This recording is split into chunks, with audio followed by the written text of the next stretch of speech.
اعوذ باللہ السمیع العلیم العظیم الحفیظ بوجہ الکریم وسلطانہ القدیم من الرجس الخبیث المخبث الشیطان اللعین الرجیم وقبیلہ ونفخہ ونفسہ وہمزہ بسم اللہ الرحمن الرحیم۔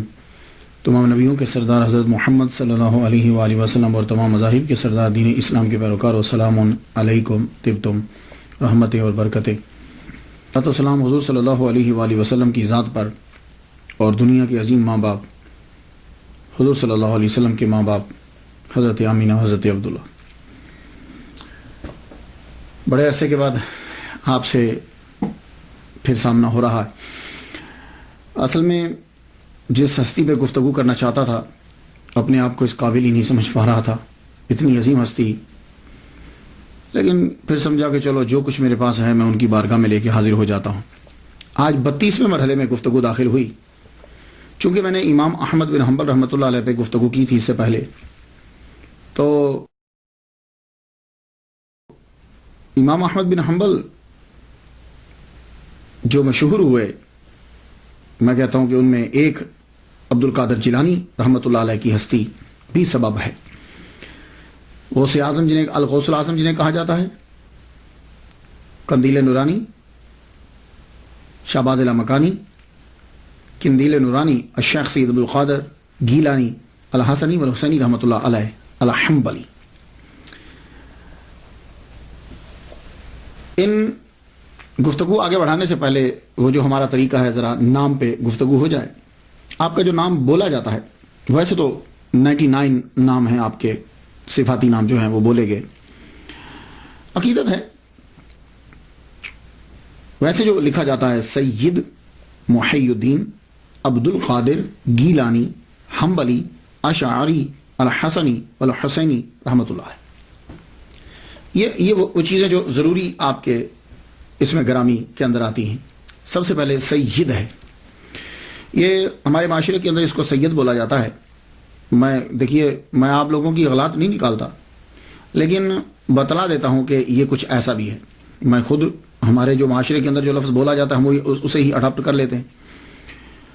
تو یا کے اوپر زبر بولی جاتی ہے، اکثر بول جاتے ہیں، لیکن جب میننگ خراب ہوتے ہوں تو ذرا توجہ دیا کریں، ویسے پروننسیشن جو بھی آپ بولتے جائیں۔ سید جو ہے، یہ لفظ السید، اس کی جمع اسیاد آتی ہے اور سیائد بھی آتی ہے۔ سید کا معنی ہوتا ہے سردار۔ قرآن مجید میں یہ حضرت یحییٰ علیہ السلام کے لیے یہ لفظ آیا، سیدم و حسورا، سیدم، اللہ تعالیٰ نے ان کے لیے سید کا لفظ استعمال کیا ہے۔ ایک مرتبہ حضور صلی اللہ علیہ وآلہ وسلم کو کسی شخص نے سید کہہ دیا، تو حضور صلی اللہ علیہ وسلم نے فرمایا اللہ سید، اللہ جو ہے وہ سید ہے۔ یہ ایک حدیث مبارکہ ہے۔ اس وقت ایک سچویشن ہوگی، اس کا مطلب یہ نہیں ہے کہ کسی اور کو کہنا حرام ہے۔ بعض اوقات حضور صلی اللہ علیہ وآلہ وسلم کوئی خاص آدمی کو خاص چیز سمجھانا چاہتے ہیں۔ جب حضور صلی اللہ علیہ وآلہ وسلم کو اللہ تعالیٰ نے نواسے عطا فرمائے، حضرت امام حسین، حضرت امام حسن، تو حضور صلی اللہ علیہ وسلم نے فرمایا حسن والحسین سیدہ شباب اہل الجنہ، یہ میرا بیٹا حسن اور میرا بیٹا حسین، یہ دونوں جنتی نوجوانوں کے سردار ہیں۔ یعنی کہ وہ لوگ کہ جو جوانی میں مرے، غور سے سنیے گا، وہ لوگ جو جوانی میں مریں گے اور جنتی تھے ان کے یہ سردار ہوں گے۔ یہ بات یاد رکھیے گا، کیونکہ اس لیے کہ ایک اور حدیث بھی ہے، حضرت ابوبکر صدیق رضی اللہ تعالیٰ عنہ اور حضرت عمر کے بارے میں کہا گیا کہول اہل الجنہ، یہ سید ہیں جنتی بوڑھوں کے۔ تو جنت میں بوڑھا تو کوئی ہوگا نہیں، جنت میں تو سارے لوگ جائیں گے تو 33 سال کے جوان ہوں گے۔ تو یعنی جو جنتی جوانی میں مرا ان کے سردار یہ ہوں گے، اور جو بوڑھا ان کے سردار وہ ہوں گے۔ اب کبھی حدیث سامنے آ جائے تو ذہن میں یہ رہنا چاہیے۔ تو سید جو ہے، یہ لفظ حضور صلی اللہ علیہ وآلہ وسلم نے جب یہ فرمایا کہ یہ سردار ہوں گے، تو اس دن کے بعد یہ لفظ سید جو ہے یہ حضرت بی بی فاطمہ زہرا رضی اللہ تعالیٰ عنہا کے بچوں کے ساتھ استعمال ہونے لگا۔ شروع میں تو یہ لفظ استعمال نہیں کیا جاتا تھا، بعد میں آپ کی اولاد کے ساتھ یہ لفظ خاص ہو گیا۔ لیکن مختلف علاقوں کے اندر جو حضرت بی بی فاطمہ کی اولاد ہے ان کے لیے مختلف القاب ہیں۔ کہیں ان کو باوا کہا جاتا ہے، باوا جی، کہیں باپو کہا جاتا ہے، کہیں ان کو پکارا جاتا ہے آل نبی، اولاد علی، آل رسول، مرشد، اور عرب کے علاقوں میں سیدوں کو شریف کہا جاتا ہے.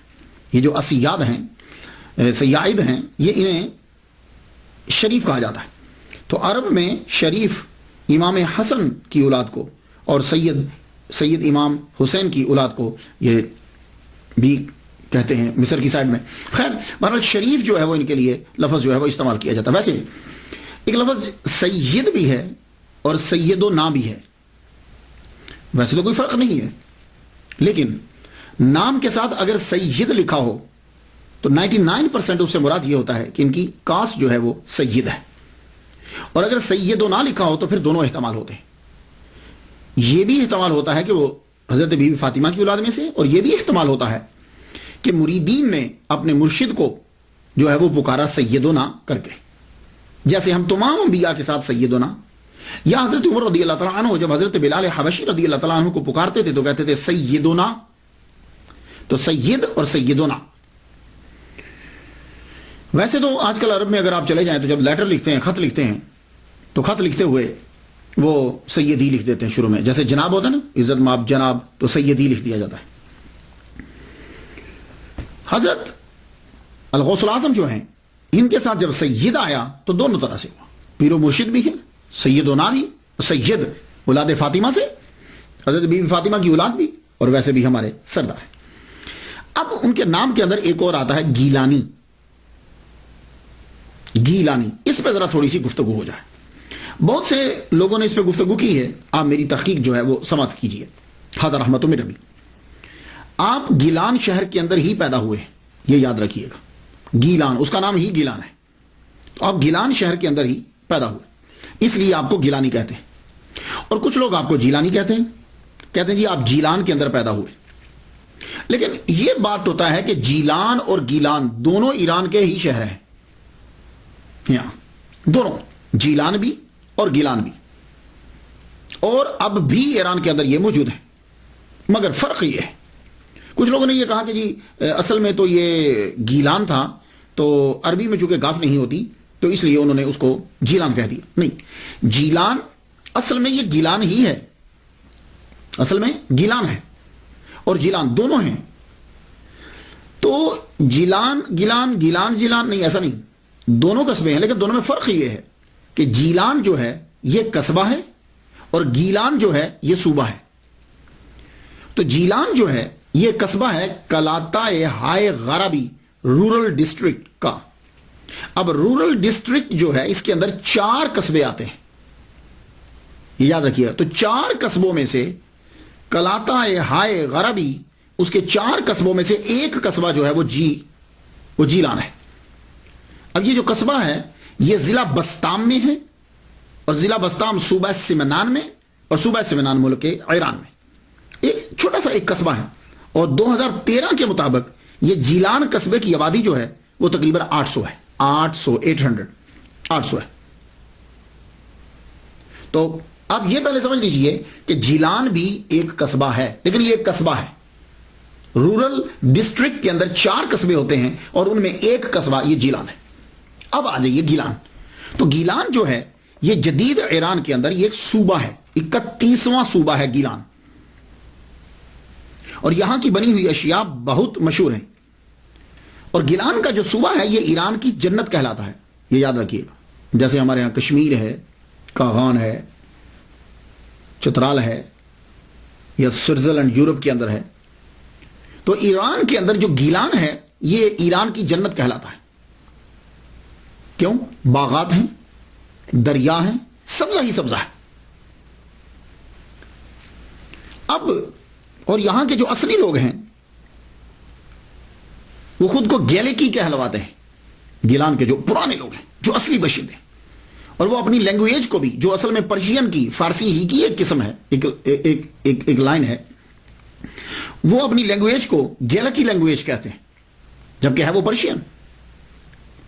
تو گیلان سے بغداد کا جو فاصلہ ہے، ڈیسٹینیشن جو ہے، بیچ کا فاصلہ جتنا ہے وہ تقریباً 629 کلومیٹر ہے. تو کئی وجوہات کی بنا پر، میں نے جو بہت پڑھا، اتنا وقفہ جو اس تقریر کے اندر ہوا، کئی ایسے قرائن ہیں اور شواہد ہیں کہ جس سے یہ پتہ چلتا ہے کہ آپ گیلان ہی کے اندر رہتے تھے، جیلان میں نہیں، گیلان ہی کے اندر رہتے تھے۔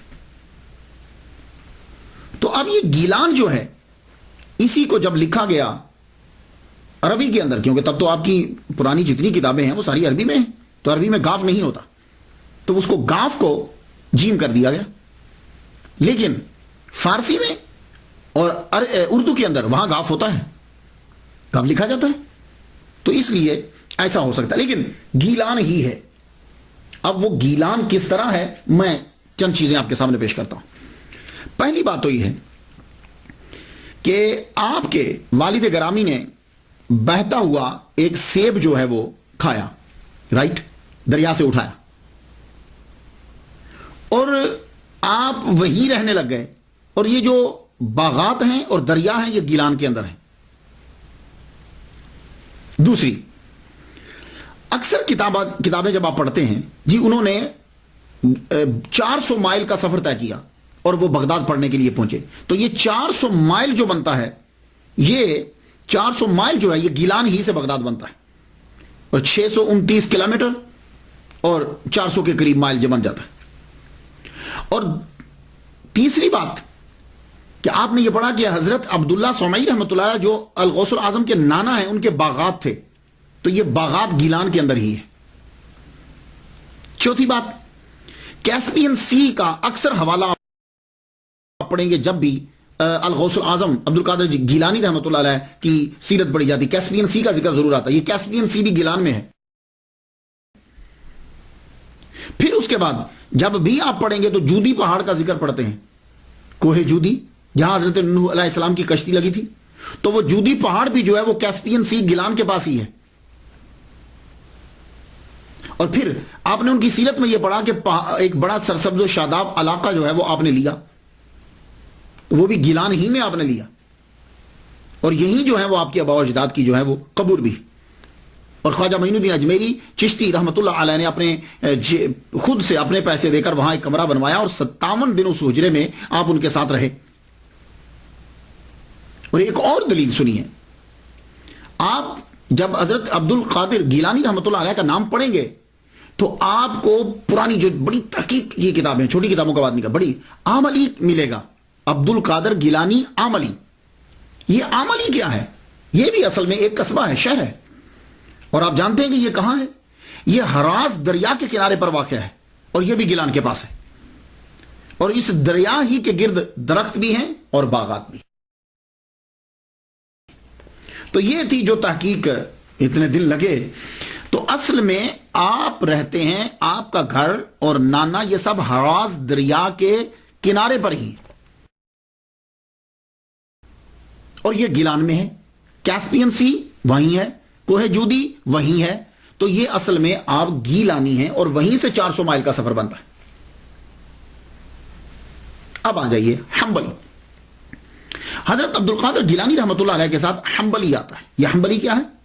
امام احمد بن حنبل، ان کے دادا کا نام تھا حنبل۔ حنبل کا معنی کیا ہوتا ہے؟ حنبل کا معنی ہوتا ہے لوبیا کھانا۔ لوبیا سمجھتے ہیں؟ وہ کڈنی بینز جو ہوتے ہیں، وہ گردے کی شکل کے جو ہیں، انہیں لوبیا کہتے ہیں، کڈنی بینز۔ تو حنبل کا معنی ہوتا ہے لوبیا کھانا، اور حنبل کا معنی ہوتا ہے موزہ اور پرانی آستین پہننا۔ یہ اس کے میننگ بتا رہا ہوں میں آپ کو۔ لیکن چونکہ امام احمد بن حنبل مشہور ہوئے، تو ان کے جتنے پیروکار تھے، ان کی فقہ میں یا ان کے تصورات پر جو عمل کرتے تھے، وہ حنبلی کہلوائے۔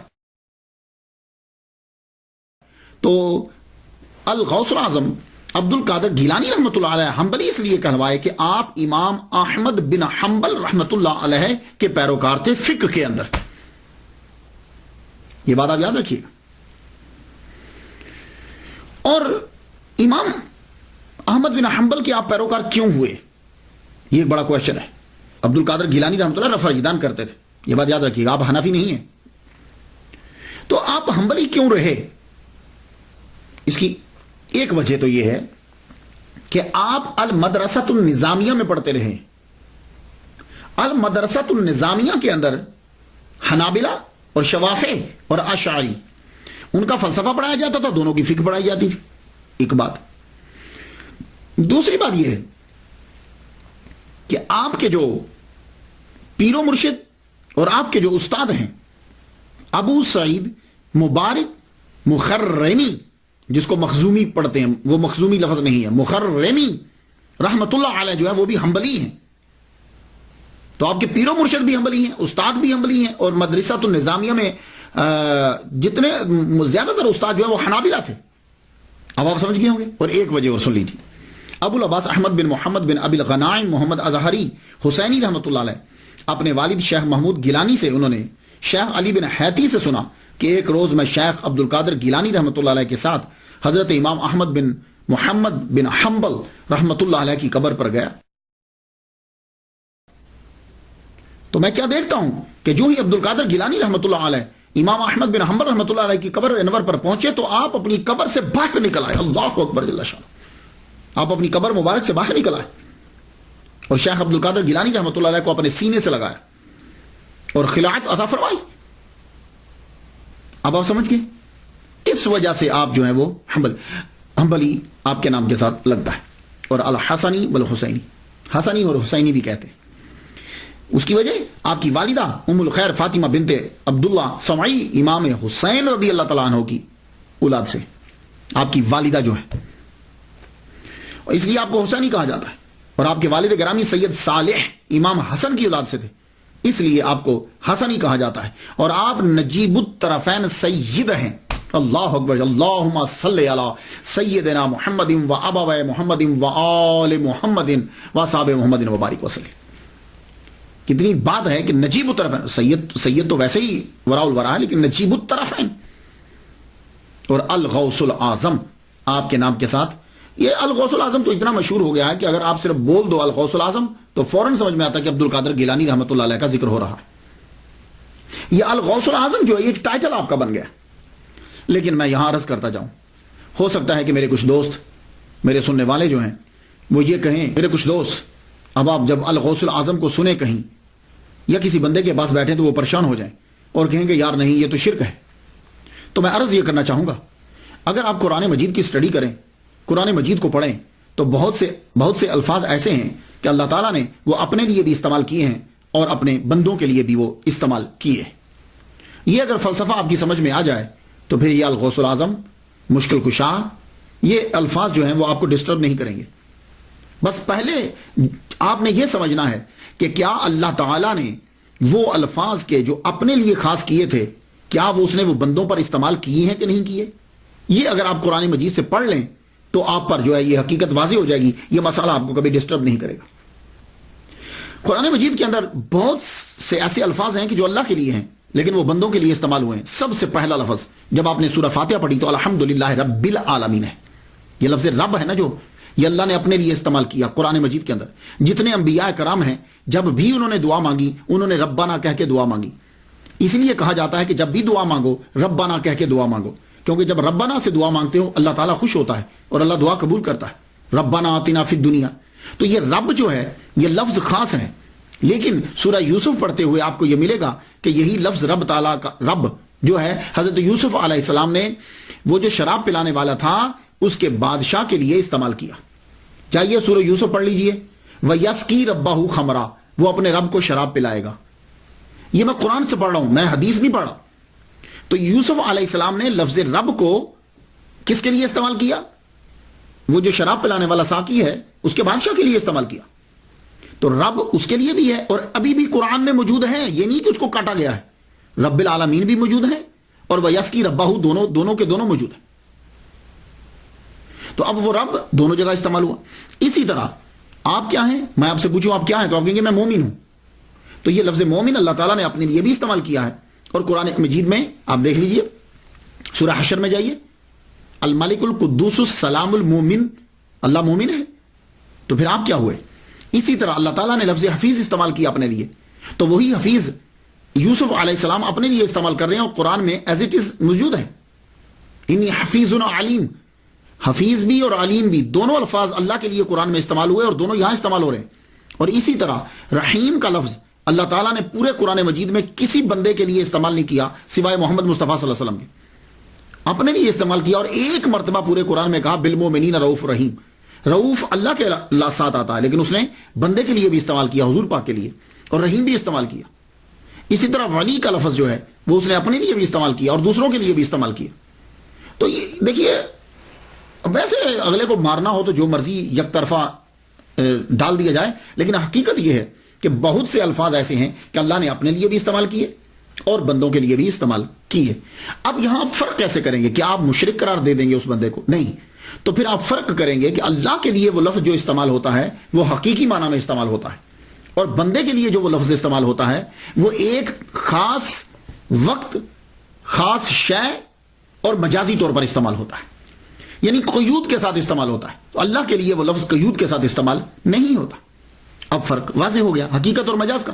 تو یہی سلسلہ جو ہے الغوث الاعظم ہے، یہ ٹائم ہے، قیود ہیں اور مجازی طور پر ہے، یہ بات یاد رکھیے گا۔ یہ اگر فرق نہیں کریں گے تو پوری دنیا مشرک بن جائے گی، یہ بات یاد رکھیے گا۔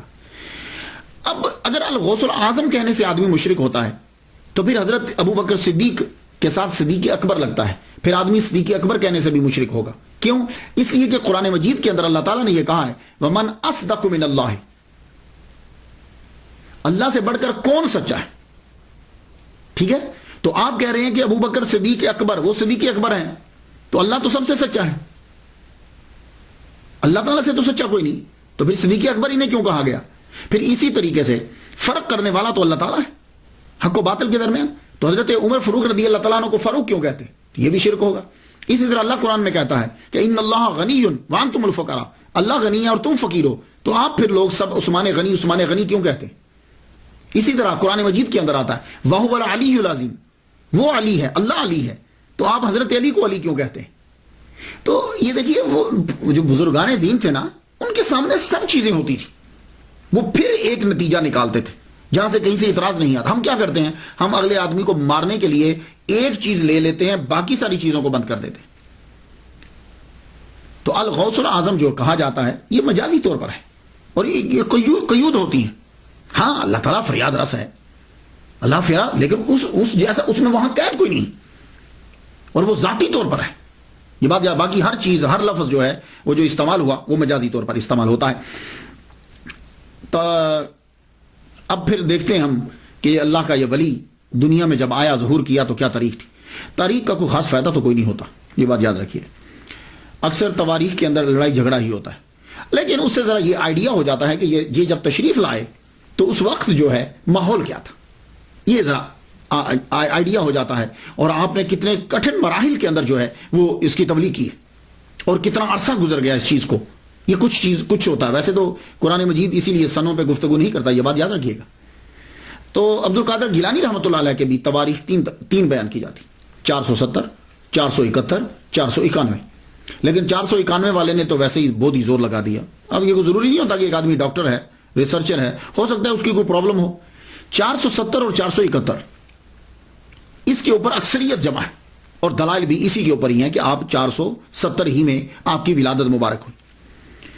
میں نے جو صاحب دلیل دے رہے تھے کہ جی 491 میں ہوئے ہیں، 470 اور 71 میں عبد القادر گیلانی رحمۃ اللہ علیہ پیدا نہیں ہوئے، تو دلیل انہوں نے یہ دی کہ شیخ سعدی رحمۃ اللہ علیہ جو ہیں وہ گلستان سعدی کے صفحہ 45 پہ لکھتے ہیں کہ عبد القادر گیلانی را دیدم، میں نے عبد القادر گیلانی رحمۃ اللہ علیہ کو دیکھا در حرم کعبہ میں نے دیکھا کہ کنکریوں کے اوپر اپنے چہرے کو رکھے ہوئے اللہ کی بارگاہ میں رو رہے تھے۔ تو بھائی سنو یار، شیخ سعدی رحمۃ اللہ علیہ ہو سکتا ہے کہ جس طرح 470 اور 471 جو ہے اس کے اندر تبدیلی ہو سکتی ہے، تو کیا دیدم اور دیدند میں نہیں ہو سکتی؟ دیدند اور دیدند میں نہیں ہو سکتی ہے، اور دوسری بات ہے پاسبلٹی نہیں ہے۔ وجہ یہ ہے الغوث الاعظم کی تاریخ بدایت 470 ہی ہے۔ وجہ یہ ہے کہ آپ کی ولادت سے 5 سال قبل، غور سے سنیے گا، آپ کی ولادت سے 5 سال قبل داتا گنج بخش علی حجویری رحمۃ اللہ علیہ دنیا سے رخصت ہو گئے۔ یہ باتیں سننے والی ہوتی ہیں، اس میں بہت۔ عبد القادر گیلانی رحمۃ اللہ علیہ 470 ہی میں پیدا ہوئے۔ وہ کیسے؟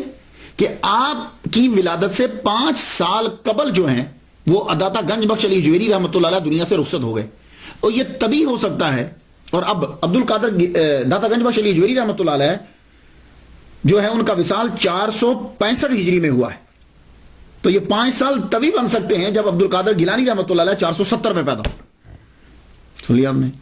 یہ ہزار احمد میربی.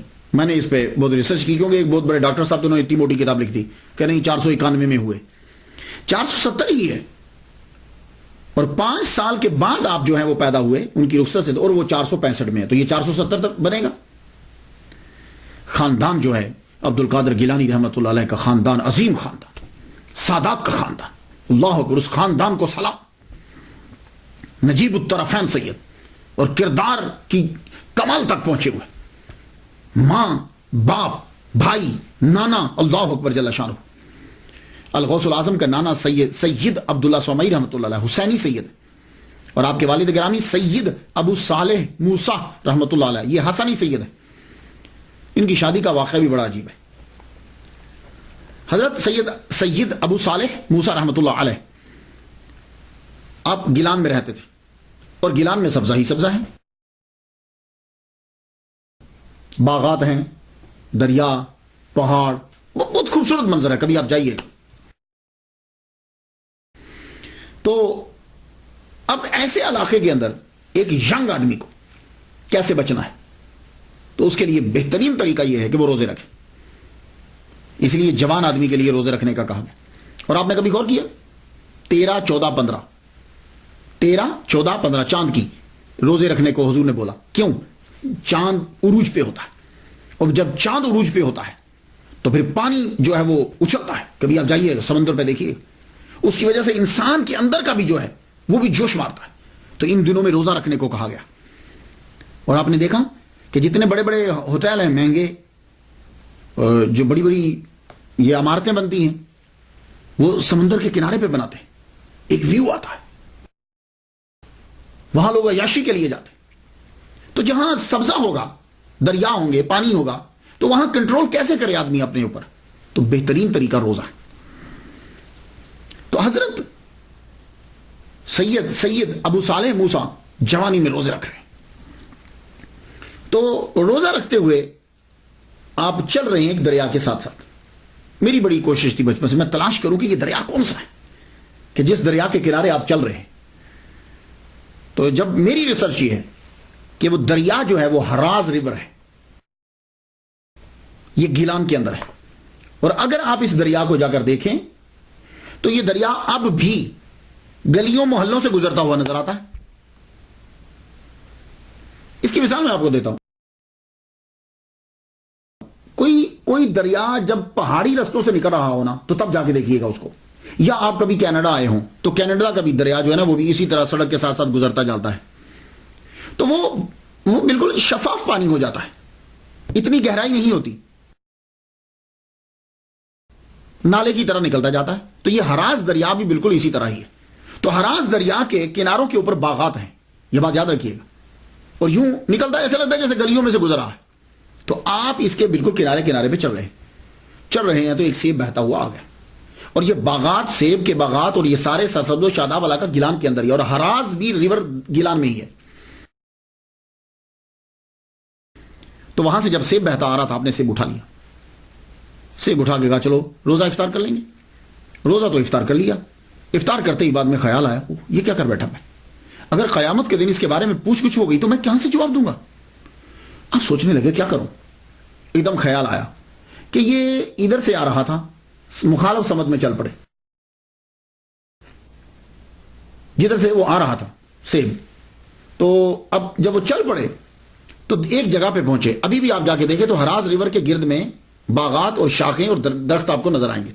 تو یوں ایک سیبوں کا باغ ہے, اور اس ایک درخت کی شاخ جو ہے وہ یوں ہراز ریور کے یوں جھکی ہوئی ہے. آپ سمجھ گئے کہ یہیں کا گر کے گیا ہے. آپ کھڑے ہو گئے, دروازہ کھٹکھٹایا, اندر سے ملازم آیا. جی آپ کو کس سے ملنا ہے؟ کہا مجھے اس باغ کے مالک سے ملنا ہے. کیوں, خیریت ہے؟ کہا سیب کھا لیا اس باغ کا تو معافی مانگنے آیا. ملازم کی بھی عمر گزر چکی تھی, نوجوان کا چہرہ دیکھتے ہوئے اچھا حیران ہوتا ہوا واپس چلا گیا. جا کے اندر مالک کو بتایا, مالک باہر ایک نوجوان آیا ہے, ہمارے باغ کا کہیں سیب گر گیا تھا دریا میں، کہتا ہے کہ مجھے معاف کروانا ہے۔ آپ بھی مسکرائے، کہا کہ اچھا۔ آپ آئے دروازے پہ، دروازہ کھولا، سب سے پہلے لڑکے کو یوں سر سے لے کے پاؤں تک اسے دیکھا، دیکھے پوچھنے تمہارا نام کیا ہے؟ کہا میرا نام جو ہے وہ سید ابو صالح موسیٰ، امام حسن کی اولاد سے ہو۔ تو کیا کہہ رہے تھے تم؟ کہنے لگے حضور میں نے آپ کے دریا کا، یہ آپ کے باغ کا سیب جو ہے وہ بہ رہا تھا، میں نے اٹھا کے کھا لیا ہے، معافی مانگنے کے لیے آیا، اور چونکہ میں تندرست ہوں اس لیے لفظوں سے معاف نہ کیجیے، مجھے کچھ کام کہیے میں وہ کر دوں تاکہ میرا جرم معاف ہو جائے۔ دیکھ رہے کہ یعنی صرف لفظوں سے مت بولیے، کیونکہ میں تندرست ہوں، میں کام کر سکتا ہوں، سزا دیجیے۔ تھوڑی دیر سوچتے رہے، کہنے لگے اچھا 2 شرطیں، پہلے ایک پوری کرو، جب ایک پوری ہوگی تو دوسری بتاؤں گا۔ کہنے لگے اچھا بتائیے پہلی کیا ہے؟ کہنے لگے تیرے سیب کا جرم معاف کرنے کے لیے پہلی شرط یہ ہے کہ تم 8 سال یہاں کام کرو۔ اب ایک کتاب میں نے 1 ماہ بھی پڑھا ہے، لیکن یہ مدت مجھے لگی نہیں، 8 سال یا 12 سال، اور باقی دوسری شرط کو دیکھتے ہوئے یہ 8 سال کی مدت جو ہے یہ مجھے ذہن میں آتی، دل کو لگتی ہے۔ 8 سال تک ایک سیب کے بدلے میں تم میرے باغات کی رکھوالی کرو گے، کیونکہ حضرت سید عبداللہ صومعی رحمۃ اللہ علیہ ٹھیک ٹھاک امیر آدمی تھے، آپ کے باغات تھے، کھیت تھے، آپ کے روحانی سلسلہ بھی چلتا تھا آپ کا۔ کہا تو میرے باغات کی رکھوالی کرو گے، تو آپ نے کہا کہ تو پھر تمہیں دوسری شرط بتائیں گے۔ اللہ اکبر، 8 سال تک آپ نے ان کے باغات کی رکھوالی کی، ایک سیب کتنے کا ہوگا؟ 8 سال کے بعد آپ حاضر ہوئے، حضور میرے 8 سال پورے ہو گئے۔ کہا ہاں بہت اچھا کام کیا تم نے، یہ اصل میں 8 سال کے اندر تربیت کر دی، پوری کی پوری تربیت کر دی۔ کہنے لگے بہت اچھا کام کیا تم نے، اب دوسری شرط ہے، لیکن سنو اگر یہ شرط پوری نہ ہوئی تو پہلی ضائع۔ کہنے لگے حضور بولیے۔ کہا سنو، غور سے سنو، دوسری شرط یہ ہے کہ میری ایک لڑکی ہے، اس سے تمہیں شادی کرنا ہے، اور غور سے سنو، وہ ایک طرح سے اندھی ہے، بہری ہے، لولی ہے، لنگڑی ہے، گونگی ہے۔ یہ لفظ ایک طرح سے سنیں، لیکن جب آدمی بولتا ہے تو آدمی کا دھیان بڑی چیز پر ہوتا ہے، وہ بیچ کے لفظوں میں سے نکل جاتا ہے۔ آپ نے بڑی تیزی سے فرما دیا ایک طرح سے گونگی ہے، اندھی ہے، لولی ہے، لنگڑی، تمہیں شادی کرنا ہے اسے۔ کہا جی پھر میرا یہ جرم معاف ہو جائے گا؟ آپ نے فرمایا ہاں پھر ہم معاف کر دیں گے۔ اللہ اکبر جل شانہ۔ ایک سیب ہے کہ 8 سال پہلے گزار چکے ہیں، اور ہمارے ہاں یہاں کیا ہوتا ہے، اگر آپ لوگ پاکستان سے ہیں، میں باقی ممالک کے بارے میں تو نہیں جانتا، پاکستان میں کبھی جاتا ہوں تو یہ جب گنا پک جاتا ہے نا، جس سے چینی بنتی ہے، رو نکلتی ہے، یہ گنے کی ٹرالیاں جو ہے نا وہ شوگر ملز کی طرف جاتی ہیں، وہ جب جا رہی ہوتی ہے تو سڑک کے اوپر لڑکے جو ہیں اس کے اوپر چڑھ جاتے ہیں، ایک لڑکا اس کے اوپر چڑھ جاتا ہے، وہ وہاں سے گنے کھینچ کے اتارتا جاتا ہے، اور پیچھے لڑکے جو ہیں وہ پوری ایک جماعت ہوتی ہے، وہ اس گنوں کو پکڑ کے جا کے اسے۔ اسی طریقے سے اگر آپ گاؤں میں چلے جائیں، گاؤں میں لوگ رات کو جاتے ہیں، اگر وہاں سبزی کی فصل ہے، کھیت ہے، سبزیاں اگائی کسی نے، یہ کوئی چیز اگائی ہے، تو وہ وہاں بیٹھیں گے رفع حاجت کے لیے، لیکن وہاں سے جو ہے نا وہ اگر وہاں شلجم ہے، کوئی اور چیز ہے، اسے اکھیڑتے جائیں گے اور چوری کر کے لے کے گھر جا کے پکا دیں گے۔ اور بعض جگہوں میں تو ایسا ہوتا ہے کہ جب آدمی سو جاتے ہیں رات کے 2 بجے یا 3 بجے، کہ جس وقت اٹھ کر آدمی تہجد کے لیے اٹھتا ہے، عبادت کرتا ہے، تو لوگ کیا کرتے ہیں کہ وہاں کھیت سے چارہ کاٹ لیتے، چارہ کاٹ کے آگے اپنے جانوروں کو ڈال دیتے، اور اس کے بعد پھر فجر کی نماز باجماعت ادا کی جاتی۔ تو یعنی یہاں یہ ہے کہ چارہ اور سبزی، ویجیٹیبلز اور گنے یہ لے لیے جاتے، لیکن الغوث العظم عبد القادر گیلانی رحمۃ اللہ کے والد گرامی نے ایک سیب لیا اور 8 سال تک پہلے تو ملازمت کی، اور اب تیار ہو گئے ایسی لڑکی کے ساتھ پوری زندگی گزارنے میں کہ جن کے والد کہہ رہے ہیں کہ وہ ایک طرح سے اندھی ہے، لولی ہے، لنگڑی ہے۔ ہم نے فرمایا ٹھیک ہے، اگر جرم معاف ہوتا ہے تو میں ریڈی ہوں۔ نکاح ہو گیا، نکاح پڑھا دیا گیا۔ اب جب نکاح ہو جاتا ہے تو شاید ظاہر ہے کہ آپ کمرے میں گئے، جو ہی کمرے میں گئے، اب نکاح تو ہو گیا، کمرے میں جب گئے تو انٹر ہوئے آپ، تو سامنے آپ کی زوجہ محترمہ جو ہے وہ کھڑی، آپ نے پہلی نظر جب ڈالی تو پہلی نظر اتنے خوبصورت، اللہ اکبر جل شانہ، اب دوسری منع ہوتی، اب نے ایک دم سے منہ پھیرا اور پھیرنے لگے تو پیچھے سے آواز آئی، آپ میرے خامد ہیں، رکیے، آپ کا یہ نام ہے۔ آپ نے فرمایا اس کا مطلب ہے کہ یہ دیکھ بھی سکتی ہے اور آواز بھی آ رہی، بول بھی سکتی ہے۔ ایک دم سے جب یہ تیزی سے دوڑے، دروازے سے نکلے تو آگے ہی حضرت عبداللہ سمعی رحمۃ اللہ علیہ کھڑے تھے۔ لگتا ہے کہ ان کو معلوم تھا کہ یہ ضرور ہوگا، آپ ان سے ٹکراتے بچ گئے۔ میں بیٹے کیا ہوا؟ کہ حضور آپ نے تو فرمایا تھا کہ وہ ٹانگیں نہیں ہیں تو کھڑی تھی وہ تو، اور بازو بھی، میری نظر پڑی بازو بھی ہیں، اور آپ نے کہا تھا کہ وہ اندھی ہیں تو مجھے دیکھا ہے انہوں نے، اگر دیکھتی نہیں تو آواز کیسے آتی، اور گونگی بھی نہیں ہے، مجھے آواز دی انہوں نے۔ آپ نے فرمایا بیٹے جب میں بات کر رہا تھا تو میں نے جھوٹ نہیں بولا تھا، میں نے کہا تھا ایک طرح سے، تم نے ایک طرح پہ دھیان نہیں دیا۔ اور سن، میں نے اسے کیوں کہا تھا کہ گونگی ہے؟ آج تک میری بیٹی نے کسی غیر محرم سے بات نہیں کی، آج تک میری بیٹی نے کسی غیر محرم کی بات کو سنا بھی نہیں ہے، آج تک میری بیٹی نے کسی غیر محرم کو دیکھا بھی نہیں ہے، آج تک میری بیٹی نے کسی غیر محرم کو چھوا بھی نہیں ہے، اور آج تک میری بیٹی کسی غیر محرم کے گھر میں پاؤں سے چل کے بھی نہیں گئی۔ اللہ اکبر جل شانہ۔ آپ نے فرمایا یہ تیری ہی بیوی ہے، میں نے تیرا ہی نکاح اس کے ساتھ پڑھا ہے۔ اب آپ جتنے بھی سن رہے ہو، پوری دنیا میں میرا لیکچر سنا جاتا، آپ مجھے بتا دو، موسیٰ جنگی دوست جیسا باپ ہے، فاطمہ جیسی ماں ہے، تو بیٹا عبد القادر گیلانی رحمۃ اللہ علیہ کیوں نہیں پیدا ہو؟ شادی ہو گئی۔ اب یہاں میں تلاش کرتا ہوں تو کتب میں مجھے نہیں ملتا کہ وہ شادی کے بعد وہیں رہے یا کہیں اور رخصت ہو گئے، لیکن میں نے جتنا پڑھا ہے اور باتوں سے اندازہ مجھے یہی ہوتا ہے کہ آپ وہاں سے گئے نہیں۔ ہاں، آپ کے نانا جو ہیں، الغوث الاعظم کے نانا جو ہیں، انہوں نے مکان علیحدہ لے دیا، یہ ہے، رہے وہیں، اسی علاقے میں آپ رہے،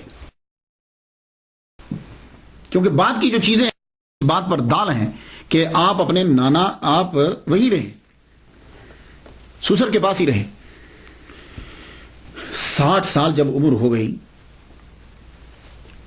تو اللہ تعالیٰ نے احسان کیا، الغوث الاعظم کی ولادت ہوئی، اور یہ بھی بہت بڑی کرامت ہے۔ 60 سال کی عمر کے اندر بچے کی ولادت ایک ناممکن سی بات ہوتی ہے، یعنی مشکلات میں آ جاتا ہے، اور آپ کی یہ کرامت ہے کہ جب آپ کی 60 سال عمر ہوئی تو اللہ تعالیٰ نے آپ کو بیٹا عطا کیا، اور وہ بیٹا کون ہے؟ وہ بیٹا دنیا میں مشہور ہوا الغوث الاعظم شیخ سید عبد القادر گیلانی رحمۃ اللہ علیہ۔ 470 ہجری کے اندر یکم رمضان المبارک کو آپ پیدا ہوئے۔ پورے رمضان المبارک میں صبح سے لے کے شام تک آپ دودھ نہیں پیتے۔ یہ تقوینی ولی ہونے کی نشانی کہ آپ پیدائشی ولی ہیں۔ آپ نے 17 سال گیلان میں گزارے، اللہ اکبر جل جلالہ۔ آپ کی عمر 11 سال ہوئی تو آپ کے والد گرامی سید ابو صالح موسیٰ رحمۃ اللہ علیہ کا وصال ہو گیا۔ 481 ہجری میں آپ کا وصال ہوا اور آپ کو گیلان میں ہی دفنا دیا گیا، وہیں آپ کی قبر ہے، گیلان کے اندر۔ تو 11 سال کی عمر میں یتیم ہو گئے۔ اب 11 سے 18 سال تک عبد القادر گیلانی رحمۃ اللہ علیہ گیلان کے اندر ہی رہے۔ کیوں؟ والدہ بوڑھی ہے، پڑھنے کے لیے جاتے ہیں، حفظ تو والدہ محترمہ نے کروا دیا، نانا سے بھی ملاقات ہوتی ہے، باپ نے بھی پرورش کی۔ 11 سال تک تو تینوں کر رہے، 11 کے بعد ایک کم ہو گیا۔ آپ مکتب میں بھی پڑھنے کے لیے جاتے ہیں، اور فارسی زبان آپ کی مادری ہے، مکتب میں پڑھنے کے لیے جاتے ہیں۔ 18 سال آپ کی عمر ہوئی تو ایک دن والدہ ماجدہ سے آ کے کہتے ہیں، امی مجھے اجازت دے دو، میں بغداد جانا چاہتا ہوں۔ سوال یہاں یہ اٹھتا ہے کہ عبد القادر گیلانی رحمۃ اللہ علیہ 18 سال تک اپنی والدہ محترمہ کے پاس رہے، تو جانتے ہو کہ جب یہ 18 سال کے ہوئے تو والدہ محترمہ کی عمر کتنی ہوگی؟ 78 سال۔ تو آپ کی والدہ محترمہ 78 سال کی ہو گئی تو جا کر کہتے ہیں اماں مجھے اجازت دے دو کہ میں بغداد چلا جاؤں۔ یہ عمر تو تھی کہ عبد القادر گیلانی اپنی والدہ ماجدہ کے ساتھ رہتے۔ تو 78 سال کی عمر میں جب والدہ ہوئیں، پہلے 18 سال تک گیلان سے نہیں نکلے۔ کیوں نہیں نکلے؟ آپ کے نانا امیر آدمی ہیں، آپ وہاں سے نکلیں لیکن نہیں نکل رہے، کیوں؟ اماں بوڑھی ہیں۔ تو پھر 18 سال میں جب 78 سال کی ہوگی تو اب کیوں نکلے؟ تو سن لیجئے، آپ ذی الحج کی 10 تاریخ آپ کے نانا کے کھیت ہیں، آپ گائے کو پکڑنے کے لیے دوڑے تاکہ میں کھیت میں جوتوں، کیونکہ آپ کام وہاں کرتے تھے، نانا کا ہاتھ بٹاتے تھے۔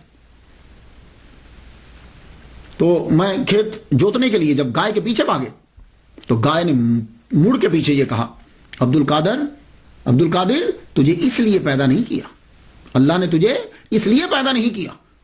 آپ گائے کے منہ سے آواز، اور وہ بھی انسانوں والی، وہ لفظ سن کر آپ ایک دم سے بھاگ کر حیرانی ہوئی، چھت پہ چڑھ گیا اپنے مکان کی چھت پہ چڑھے تو کیا دیکھتے ہیں کہ سیدھا سامنے کوئی رستے میں رکاوٹ نہیں ہے، گیلان میں کھڑے ہیں اور مقام عرفات نظر آ رہا ہے، اور تمام حاجی احرام باندھے ہوئے مقام عرفات میں کھڑے۔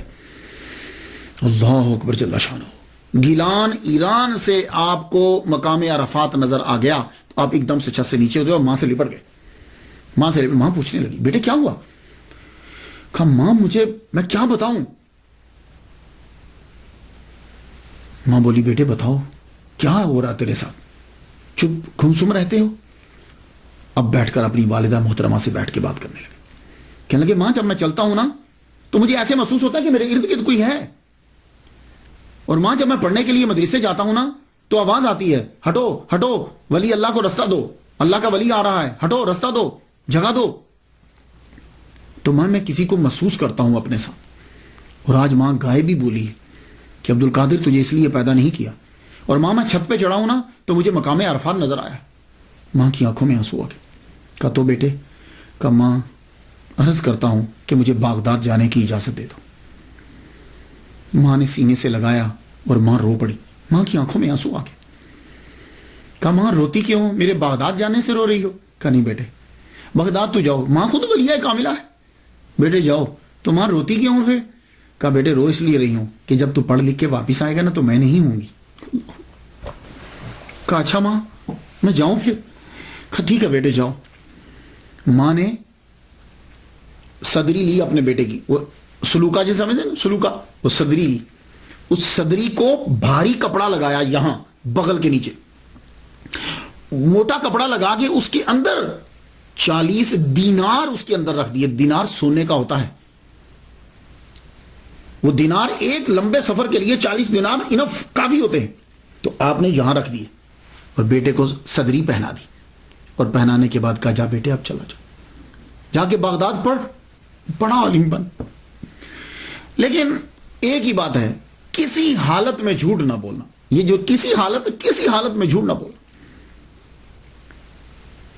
آپ وہاں سے چلے، اپنی ماں سے اجازت لے کر وہ صدری پہنی۔ اب ایک قافلہ جا رہا تھا گیلان سے بغداد، اس کے ساتھ ہو لیے، جب اس کے ساتھ ہو لیے، اب گیلان سے بغداد کا فاصلہ 629 کلومیٹر ہے۔ آپ نے یہ پیدل طے کیا، اور تقریباً یہ 391 مائل بنتا ہے، 91 مائلز بنتا ہے، 629 کلومیٹر اور 391 مائل، جسے آپ اکثر کتابوں میں 400 مائل پڑھتے ہیں۔ آپ بغداد کی طرف روانہ ہو گئے۔ یہ جو بغداد ہے نا، یہ اصل میں اس کا پروننسیشن باغداد ہے، لیکن کثرت استعمال کی وجہ سے الف گر گیا۔ جیسے پاکستان کے اندر اس کے دارالحکومت کو کہتے ہیں اسلام آباد، اصل میں وہ لفظ اسلام آباد ہے، لیکن کثرت استعمال کی وجہ سے اسلام آباد۔ جیسے وہ فیصل آباد کہتے ہیں، یہ فیصل آباد ہے، اسے فیصل آباد بولتے ہیں۔ تو یہ باغداد تھا، الف گر گیا، کثرت استعمال کی وجہ سے بغداد ہو گیا۔ یہ بغداد جو ہے، اس کی بنیاد، یہ بغداد کا معنی کیا ہے؟ کہتے ہیں کہ یہ فارسی 2 لفظوں کا مرکب ہے، باغ اور داد۔ باغ کہتے ہیں گارڈن کو، داد کہتے ہیں فیئر کو، یعنی فیئر گارڈن۔ اور کچھ نے یہ کہا کہ باغ اصل میں ایک دیوتا کا نام ہے، اور داد میں نے ہوتا ہے دینا، تو باغ داد گاڈ گفٹڈ، یعنی دیوتا نے دیا۔ خیر جو بھی ہو، اس شہر کی بنیاد عباسی خلیفہ منصور کے کہنے پر رکھا گیا۔ 30 جولائی 762 عیسوی میں اس کی بنیاد رکھی گئی۔ اس شہر کو شہرت کی بلندیوں تک پہنچانے والے عباسی خلفاء ہیں۔ اس شہر میں ہاؤس آف حکمت کے نام سے پوری دنیا کی سب سے بڑی لائبریری اس کے اندر تھی، ہاؤس آف وزڈم، یہ لائبریری کا نام تھا۔ سب سے بڑی لائبریری ہماری ہوتی تھی، دنیا سے کتابوں کے تمام زبانوں کے تراجم کر کر کے اس کے اندر لائبریری میں کتابیں رکھی جاتی۔ اور آج بھی عرب دنیا کا یہ دوسرا بڑا شہر ہے، پہلا قاہرہ ہے اور دوسرا یہ ہے عرب دنیا کا، اور اس کی آبادی 72 لاکھ 16,000 اس کی آبادی ہے. اب آپ بغداد کی طرف روانہ ہوئے تو اگر آج کے نقشے میں آپ دیکھیں نا تو گیلان سے بغداد جو ہے وہ راؤٹ تھوڑا سا چینج ہو، جسے روٹ بولتے ہیں، راؤٹ جو ہے وہ تھوڑا سا چینج ہے. پہلے اب تو بالکل سیدھی لائن یوں کھنچتی ہے نا، تو پہلے کیا تھا کہ جب یہ گیلان سے یوں چلتے تھے تو ایسے ہو کر پھر ایسے ہو کر آتے تھے. تو جب آپ گیلان سے یوں سیدھا چلے تو اس طرح سے، اب پتہ نہیں کیا راؤٹ تھا، میں اتنا پرانا مجھے معلوم نہیں ہے. تو کیونکہ میں نے یہ دیکھا ہے کہ ہمدان جو ہے وہ سائڈ پر ہے تھوڑا سا، اور جب عبد القادر گیلانی رحمۃ اللہ علیہ چلے تھے تو تب آپ ہمدان سے ہو کر پھر چلے تھے. تو ہمدان سے ہو کر جب ترنگ کے ویرانے میں پہنچے تو اس وقت 60 ڈاکوؤں نے ایک دم سے اس پورے قافلے کے اوپر حملہ کر دیا. ان قافلوں کے سردار کا نام تھا احمد بدوی. جب انہوں نے قافلے پر حملہ کیا تو وہ راہزن جو ہیں، ڈاکو جو ہے، وہ دیکھتے تھے فیملی کس کی ہے، فیملی پر حملہ کرتے تھے. کیوں؟ اس لیے کہ جن کے ساتھ عورتیں ہوں گی زیور ضرور ہوگا. پھر وہ حملہ کرتے تھے کہ سامان زیادہ لدا ہوا کس کے پاس ہے، کیونکہ جس کے پاس زیادہ جانور ہوں گے، زیادہ سامان ہوگا، وہ تاجر ہوگا، اس کے پاس بھی مال ہوگا. اکیلے آدمی پر توجہ کم دیتے تھے وہ. تو جب وہ ڈاکو جو ہیں فیملی والوں کو لوٹنے لگے تو عبد القادر گیلانی رحمۃ اللہ علیہ بھی کھڑے ہوئے ہیں. ایک پار سے گزرا، اکیلا کھڑا کیا توجہ دے گا، کیونکہ اس کو پتا ہے اکیلے آدمی کے پاس کتنا ہوگا، اور آپ کے پاس تھا بھی کچھ نہیں، نہ سواری ہے اور کچھ ہاتھ میں پکڑا ہوا بھی نہیں. اب تیرے پاس بھی کچھ ہے یا ویسے ہی کھڑے ہوئے ہو؟ ہاں ہاں میں قافلے کے ساتھ ہوں، میرے پاس بھی ہیں 40 دینار. وہ ہنستا ہوا گزر گیا، پاس سے ہنستا ہوا گزر گیا. اب جب سارے قافلے کو لوٹ لیا گیا، بھائی کوئی بچا ہے؟ کوئی قافلے میں اور بھی ہے؟ آپ وہاں کھڑے ہوئے دیکھ رہے تھے. آپ کے پاس اب سردار آیا، آ کے پوچھتا ہے کاکا تیرے پاس بھی کچھ ہے؟ کہنے لگے ہاں ہے.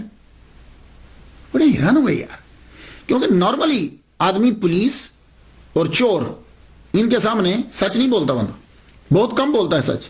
پہلی دفعہ سچ نہیں بولے گا، تفتیش ہوگی، تحقیق ہوگی تو شاید سچ ظاہر ہو جائے. تو اس نے جب پوچھا کہ کیا تمہارے پاس بھی کچھ ہے تو ہم کہنے لگے ہاں ہے. کہنے لگا کہاں ہے؟ اچھا ٹھہر رک بتاتا ہوں. آپ نے اپنی صدری اتاری، صدری اتار کے آپ نے یہاں سے اتنا موٹا کپڑا پہلے پھاڑا، کپڑا پھاڑ کے اندر سے 40 دینار نکالے. اور کوئی آدمی صدری اتار کر جانچنے بھی لگ جاتا، تلاشنے بھی لگ جاتا تو بھی نہ پا سکتا 40 دینار کو. اس طرح آپ کی والدہ محترمہ نے چھپا کر موٹے کپڑے میں رکھ دیے تھے، بنا بتائے چور بھی اس کو نہیں نکال سکتا تھا. آپ نے اس کو پھاڑ کے اس کے سامنے 40 دینار رکھ دیے. احمد بدوی نیچے اتر آیا، کہنے لگا کاکا لڑکے ایک بات تو بتا یار، یہ تو میں بھی ڈھونڈتا تو میں تلاش نہ کر پاتا، کیونکہ اب دیکھو نا ایک آدمی اس طرح کھڑا ہے تو پیسے یہاں ہوں تو کیسے تلاشیں گے؟ ہاں جیب میں ہو تو کوئی دیکھ سکتا ہے، تم نہ بتاتے تو ہم نہیں تلاش سکتے تھے، تو یہ تم نے چھپایا کیوں نہیں؟ عبد القادر گیلانی رحمۃ اللہ علیہ فرمانے لگے میری اماں نے مجھے کہا تھا، والدہ محترمہ نے کہا تھا بیٹے کسی حالت میں جھوٹ نہیں بولنا.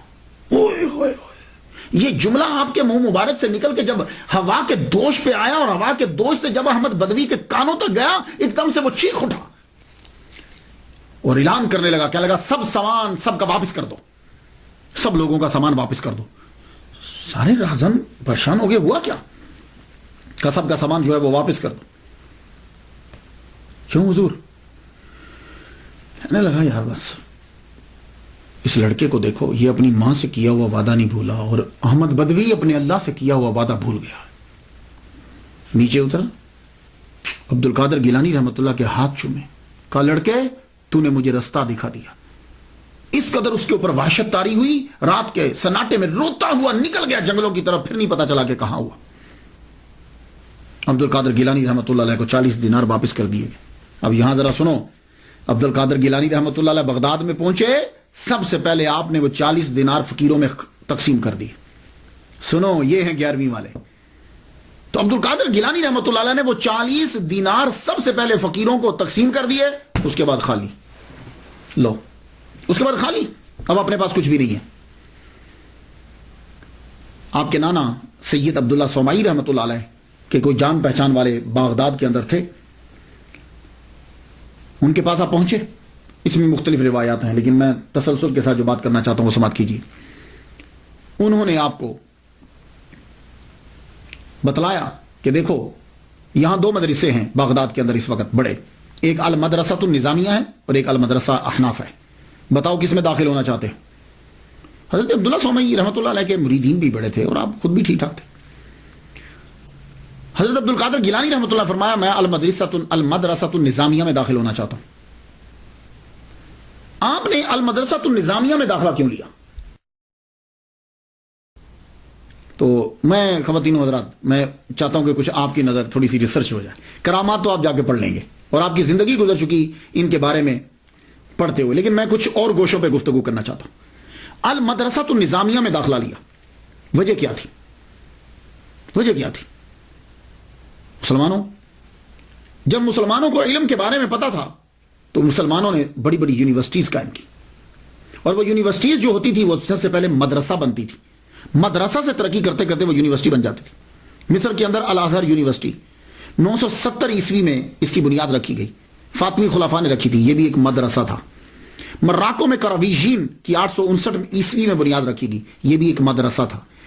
ٹمبکٹو میں سینکھور 988 عیسوی میں اس کی بنیاد رکھی گئی, یہ اس وقت بہت بڑی یونیورسٹی, یہ بھی مدرسہ. اور بغداد کے اندر المدرسۃ النظامیہ 1065 عیسوی میں اس کی بنیاد رکھی گئی, اور یہ بھی بہت بڑی یونیورسٹی. اس کو مدرسۃ النظامیہ کیوں کہا جاتا ہے؟ اس کی وجہ یہ ہے کہ اس کا نصاب اور اس کے بنانے میں جو ہاتھ تھا وہ سلجوق بادشاہ کے وزیر اعظم ابو علی حسن بن اسحاق خواجہ المعروف نظام الملک توسی کا تھا. اور آج جب آپ جاتے ہیں, یہ میں درس نظامی پڑھ رہا ہوں, جب آپ مدرسہ میں داخلہ لیتے ہیں, یہ کیا کر رہے ہو؟ میں حفظ کر رہا ہوں. تو آپ کیا کر رہے ہو؟ میں درس نظامی پڑھ رہا ہوں. یہ درس نظامی کیا ہے؟ یہ اس نظام الملک توسی کی وجہ سے درس نظامی, کیونکہ اس نے ہی یہ نظام بنایا تھا, یہ نصاب اس نے بنایا تھا. تو اس مدرسہ کو دریا کے کنارے بغداد میں 1065 میں عبد القادر گیلانی رضی اللہ تعالیٰ عنہ کے داخلہ لینے سے 30 سال قبل 2 سال کے اندر بنا دیا تھا. میرے عبد القادر گیلانی رحمۃ اللہ نے جہاں پڑھا ہے, میں کچھ اس کے بارے میں بھی نظر کر دوں آپ. یعنی آپ کے داخلہ لینے سے 30 سال پہلے اس مدرسے کو بنایا گیا, اور 2 سال کے اندر اس کو بنا دریا کے کنارے کے اوپر بنایا گیا. اور یہ مدرسۃ النظامیہ یہ صرف ایک مدرسہ نہیں ہے, group of institution of higher education کا یہ نام, ایک عمارت کا نام نہیں ہے, یہ گروپ کا نام ہے. پروفیسر فلپ نے کہا ہے کہ مدرسہ نظامیہ پہلا اسلامک علمی ادارہ ہے جس میں پورا سسٹم تھا. کلاسز کے اوقات تھے, کلاسز تھیں اس کے اندر, عملہ تھا, لیولز تھے, فائنل امتحان ہوتا تھا, اسکالرشپ دی جاتی تھی, لائبریری تھی, اور نظامیہ گروپ کے اندر بہت سارے مدارس تھے. تو عبد القادر گیلانی رحمۃ اللہ علیہ نے 1095 عیسوی میں اس کے اندر جا کے داخلہ لیا. اور یہ عظیم یونیورسٹی جس میں عبد القادر گیلانی رحمۃ اللہ پڑھتے ہیں, اس کا سب سے پہلا پرنسپل امام غزالی ہیں. اور یہ وہ عظیم یونیورسٹی جس میں عبد القادر گیلانی رحمۃ اللہ علیہ پڑھتے رہے ہیں, اس میں شیخ سعدی رحمۃ اللہ علیہ بھی پڑھتے رہے. اور یہ عظیم یونیورسٹی جس میں عبد القادر گیلانی رحمۃ اللہ علیہ پڑھتے رہے ہیں, اس کے پرنسپل علامہ ابن جوزی بھی رہے ہیں. اللہ اکبر. تو آپ یہ مدرسۃ النظامیہ جو تھا, اس کے اندر یہ اس میں زیادہ تر شافعی فقہ, حنبلی فقہ پڑھائی جاتی تھی, اور فلسفہ جو تھا وہ اشعری تھا. اسی لیے عبد القادر گیلانی رحمۃ اللہ علیہ شافعی اور حنبلی دونوں پہ فتویٰ دیا کرتے تھے. خیر, آپ خود مجتہد اجتہاد کے مقام پہ فائز تھے. تو یہاں جو ہے اس کے اندر آپ نے تعلیم دی. تو ابتدائی 20 دن جو ہیں آپ کے تو فاقے میں گزر گئے. داخلہ لے لیا, اس کے اندر داخلہ مل گیا.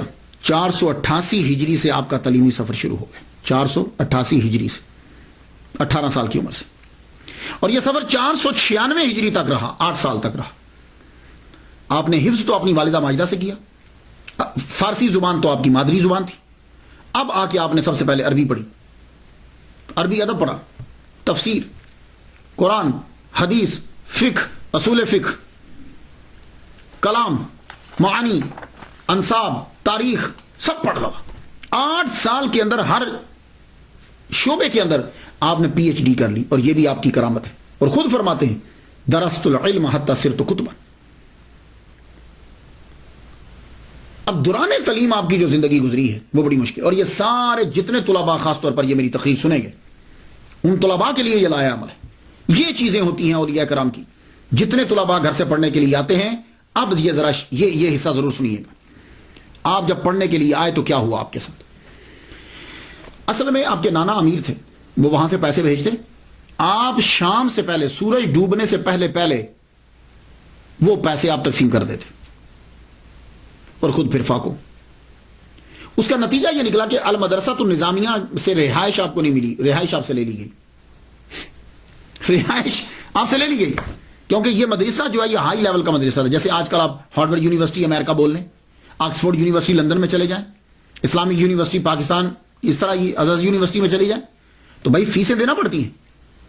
تو آپ کیا کرتے تھے؟ جو پیسے آتے اسی وقت غریبوں کو دے دیتے، اور جتنے فقراء بیٹھے ہوتے خانقاہ میں جا کے دے دیتے، تو پھر باقی کیا بچتا؟ فیس کہاں سے دیں گے؟ تو آپ کو رہائش آپ سے واپس لے لی گئی.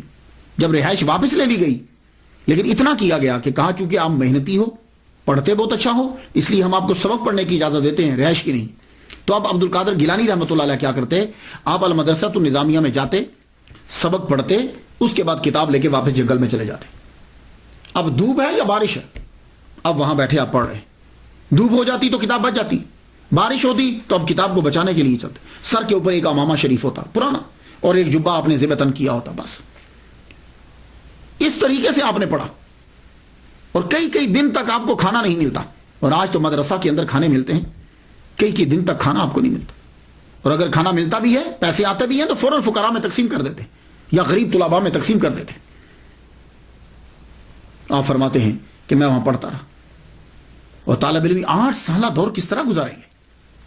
فرماتے ہیں کہ ایک مرتبہ کیا ہوا کہ ایک یعقوبہ شہر کے بارے میں پتا چلا کہ وہاں کے لوگ جو ہیں بڑے اچھے ہیں، کیونکہ وہاں شیخ شریف یعقوبی رحمۃ اللہ علیہ، اللہ کے ولی، بہترین مقرر، وائز، ان کی وجہ سے وہ لوگ بڑے ہی نرم دل ہیں. وہ کیا کرتے ہیں کہ جب ان کی فصل پک جاتی ہے تو وہ غرباء کو، فقراء کو، طلباء کو جو ہیں وہ فصل میں سے دیتے ہیں. تو لڑکوں نے یہ کہا کہ آؤ عبد القادر تم بھی چلو ہمارے ساتھ. اللہ تعالیٰ نے آپ کی ملاقات ایک بزرگ سے کروانی تھی، ورنہ کھانے کا تو آپ کو ابھی فکر رہتی نہیں تھی. آپ ان کے ساتھ چل پڑے. جو ہی یعقوبہ شہر کے اندر داخل ہوئے، اس گاؤں میں داخل ہوئے، تو کسی نے بتایا کہ یہاں شیخ شریف یعقوبی رحمۃ اللہ علیہ ہوتے. فرمانے لگے اس وقت کہاں ہیں؟ کہا اس وقت وہ لیکچر دے رہے ہیں، یعنی واز فرما رہے ہیں، اور لوگ واز سن رہے ہیں.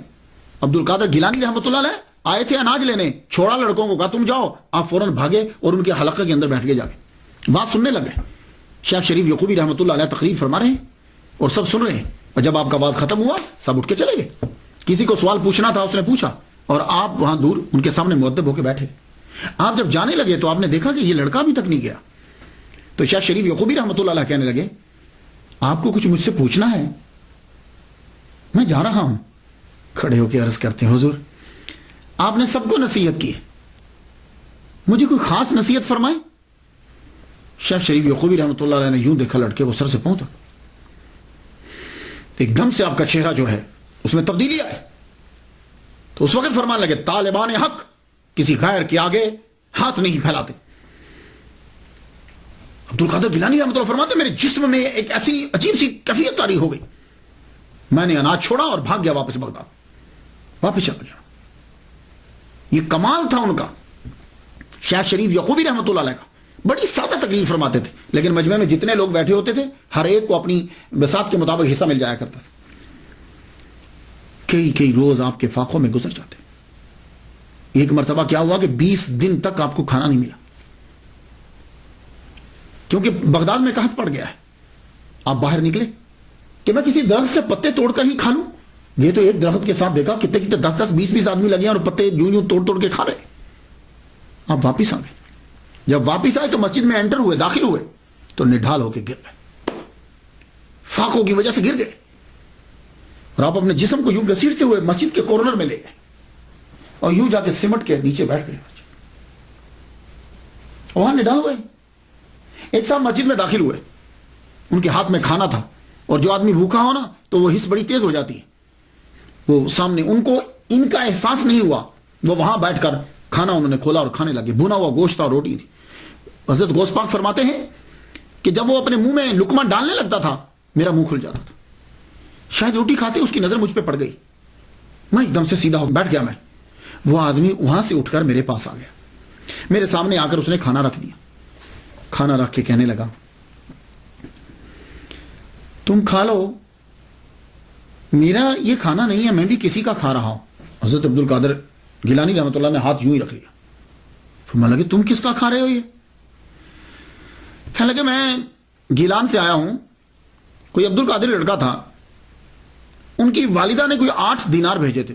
اس سے اندازہ لگائیے کہ دینار سونے کا، اس کے اندر درم ہوتے ہیں، درم کے پھر آگے ٹوٹتے ہیں تو شرفیاں بندی، تو بڑا رقم ہوتی تھی وہ۔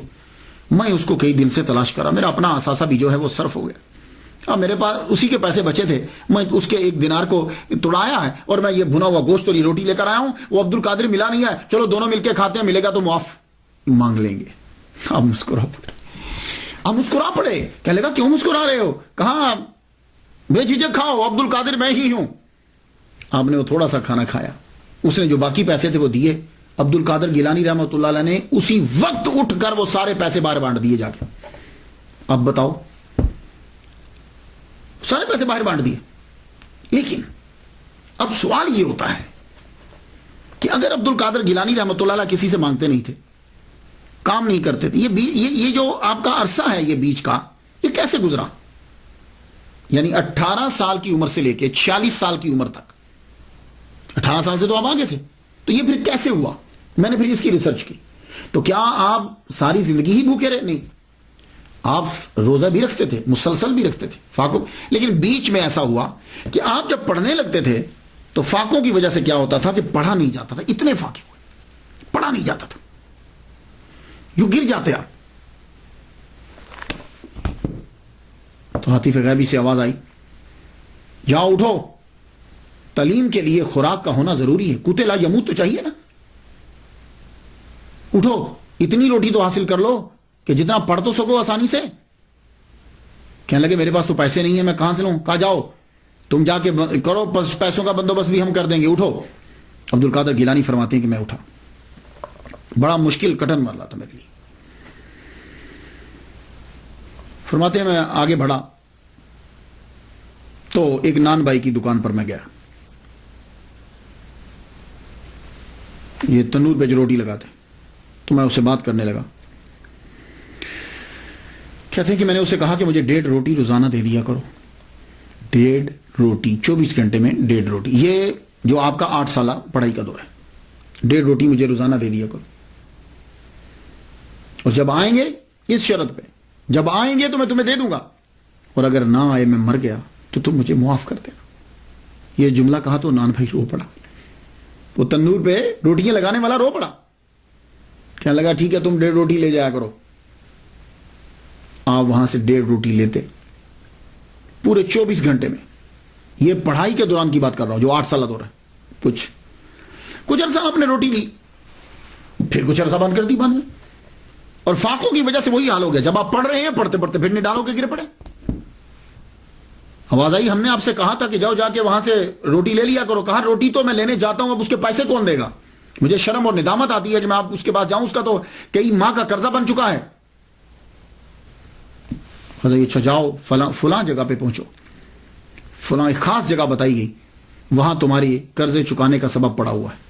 آپ وہاں پہنچے، جگہ کو کوئی نہیں جانتا تھا، آپ اس جگہ پہ گئے تو سونے کا ٹکڑا وہاں چھوٹا سا پڑا ہوا تھا، آپ نے وہ لیا، اسے بیچا اور نان بھائی کا قرضہ جو ہے وہ چکا دیا۔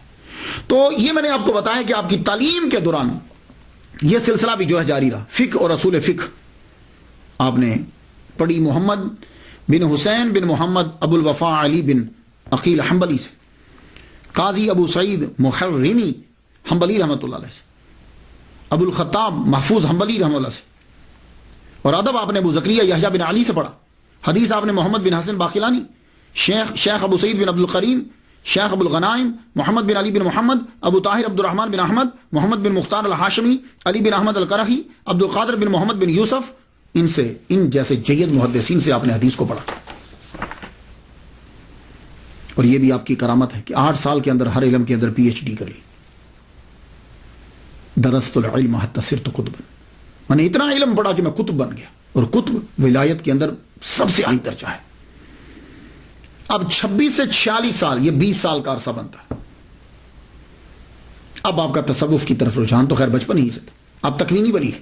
تکوینی ولی وہ ہوتا ہے جو پیدائشی ولی ہو، تشریعی ولی وہ ہوتا ہے کہ جو عبادت کر کر کے ولی بنتا ہے۔ آپ تکوینی ولی، آپ کے بابا کی تربیت، آپ کی ماما کی تربیت، آپ کے نانا کی تربیت، اور خود آپ نے 18 سال جو گزارے، تصوف ہی تصوف ہے. لیکن پھر بھی آپ بغداد کے اندر ایک بہت مشہور خانقاہ تھی، وہ خانقاہ تھی حضرت حماد بن مسلم شامی رحمۃ اللہ علیہ کی، سما بغدادی. یہ شام کے رہنے والے تھے. انہوں نے علم کچھ نہیں پڑھا ہوا تھا، امی تھے، لیکن علم تو نہیں پڑھا تھا، لیکن باطنی میں ان سے کوئی بڑا نہ تھا. آپ ان کی محفل میں پہنچے. اب یہاں دو روایات ہیں، میں نے جو تحقیق کی مجھے دو طرح سے اشارے ملے کتابوں سے، معاف کیجیے گا، کتابوں سے دو طرح کے اشارے ملے. ایک تو یہ ہے کہ آپ جب بغداد آئے ہیں تو پہلے ان سے ملاقات ہوئی ہے کہ آپ انہی کی خانقاہ میں ٹھہرے. ایک یہ اشارہ کہ آپ جب تشریف لائے تو آپ نے یہ جو حضرت حماد بن مسلم ہے، یہ شام سے آ کر انہوں نے یہاں خانقاہ بنائی تھی اور آپ کے پاس فقراء رہتے تھے، تو آپ ان کے پاس آئے. تو جب آئے تو آپ نے ان کو دیکھتے ہوئے فرمایا کہ تم ظاہری علم جا کر پڑھو، ظاہری علم پڑھو جا کر. اور آپ نے مدرسہ نظامیہ وغیرہ میں جا کے پھر داخلہ لیا. ایک یہ مجھے اشارہ کتابوں سے یہ ملا. مگر وقتاً فوقتاً آپ ان کے پاس آتے رہتے تھے، تعلیم کے دوران بھی آتے اور بیٹھتے. بہت سے تصوف کے مسائل اور مشکل جو چیزیں وہ حل ہوئی ان سے. اور آپ فرمایا کرتے تھے کہ یہ جو اجمی ہے نا، کیونکہ آپ فارسی بولتے تھے نا، یہ جو اجمی ہے نا ایک دن ولایت کے بڑے اعلیٰ مرتبہ پہ فائز ہوگا. اور میں دیکھ رہا ہوں کہ 2 جھنڈے اس کے سر کے اوپر ہیں اور اس کی آسمانوں پر بڑی شہرت ہے. یہ حضرت حماد بن مسلم کہہ رہے ہیں. اور دوسرا نظریہ یہ ہے کہ آپ کی ملاقات حضرت حماد سے تحصیل علم کے بعد ہوئی ہے. یہ دوسرا جو مجھے کتابوں سے اشارہ ملا.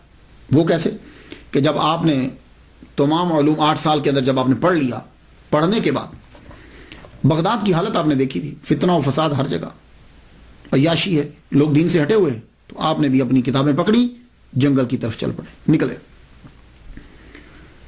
اب جب باب حلبہ کی طرف چلے تو وہاں سے صحرا کی طرف رستہ جاتا تھا. اب جانے لگے تو کسی شے نے یوں دھکا دیا کہ آپ نیچے گر گئے. نیچے گرے تو آواز آتی ہے کہاں جا رہے ہو؟ تو آپ نے بولا میں جا رہا ہوں، میرا دین تو بچ جائے، میں اپنے دین کو بچانے کے لیے جا رہا ہوں. تو آواز آتی ہے مت چھوڑ کر جاؤ، واپس جاؤ، اللہ کی مخلوق کو تم سے فیض پہنچے گا. آپ بولے مجھے اپنے دین کی حفاظت کرنا ہے. آواز آئی تمہارے دین کی کہ تم فکر مت کرو، اللہ تعالیٰ تمہارے دین کو بچائے گا تیرے لیے، بلکہ تو دین کی خدمت کرے گا. یہ ہے دوسرا. آپ وہاں سے اٹھے، واپس آ گئے. واپس آئے تو بغداد کی گلی سے گزر رہے تھے، سنسان گلی ہے، کوئی بھی نہیں ہے. تو پیچھے سے ایک دم سے ایک دروازہ کھلا اور آواز آئی کل کہاں جا رہے تھے؟ آپ نے مڑ کر دیکھا تو دروازہ بند ہو چکا تھا. اب چھان بین کی آپ نے کہ یہ کون ہے کہ جو میرے راز کو جانتا ہے. تو معلوم ہوئی حضرت حماد بن مسلم دباس شامی سما بغدادی رحمۃ اللہ علیہ. آپ پھر ان کے گھر پہنچے. پہلے روز تو انہوں نے بڑی آؤ بھگت کی، بڑی محبت سے پیش آئے. آہستہ آہستہ آپ ان کو اپنے سے جدا کرنے لگے. تم یہاں کیوں آ جاتے ہو؟ تمہارا ہمارے درویشوں کے پاس کیا تعلق؟ تم تو پڑھے لکھے ہو، جاؤ جا کے فقہ پڑھاؤ. اور ایک دن آپ آئے، کہنے لگے ہاں آج بڑی روٹیاں آئی تھیں لیکن ہم نے سب کھا ڈالی، ختم ہو گئی. یہ اصل میں آپ ایسا کیوں کرتے تھے؟ حالانکہ ایک مرتبہ آپ نے سنا کہ کچھ آپ کی خانقاہ کے فقیر عبد القادر گیلانی رحمۃ اللہ کا مذاق اڑانے لگے کہ تم فقیہی ہو جاؤ. تو آپ نے ان سے مخاطب ہو کے معلوم ہے کیا جملے بولے تھے؟ آپ نے کہا تھا اے کتو،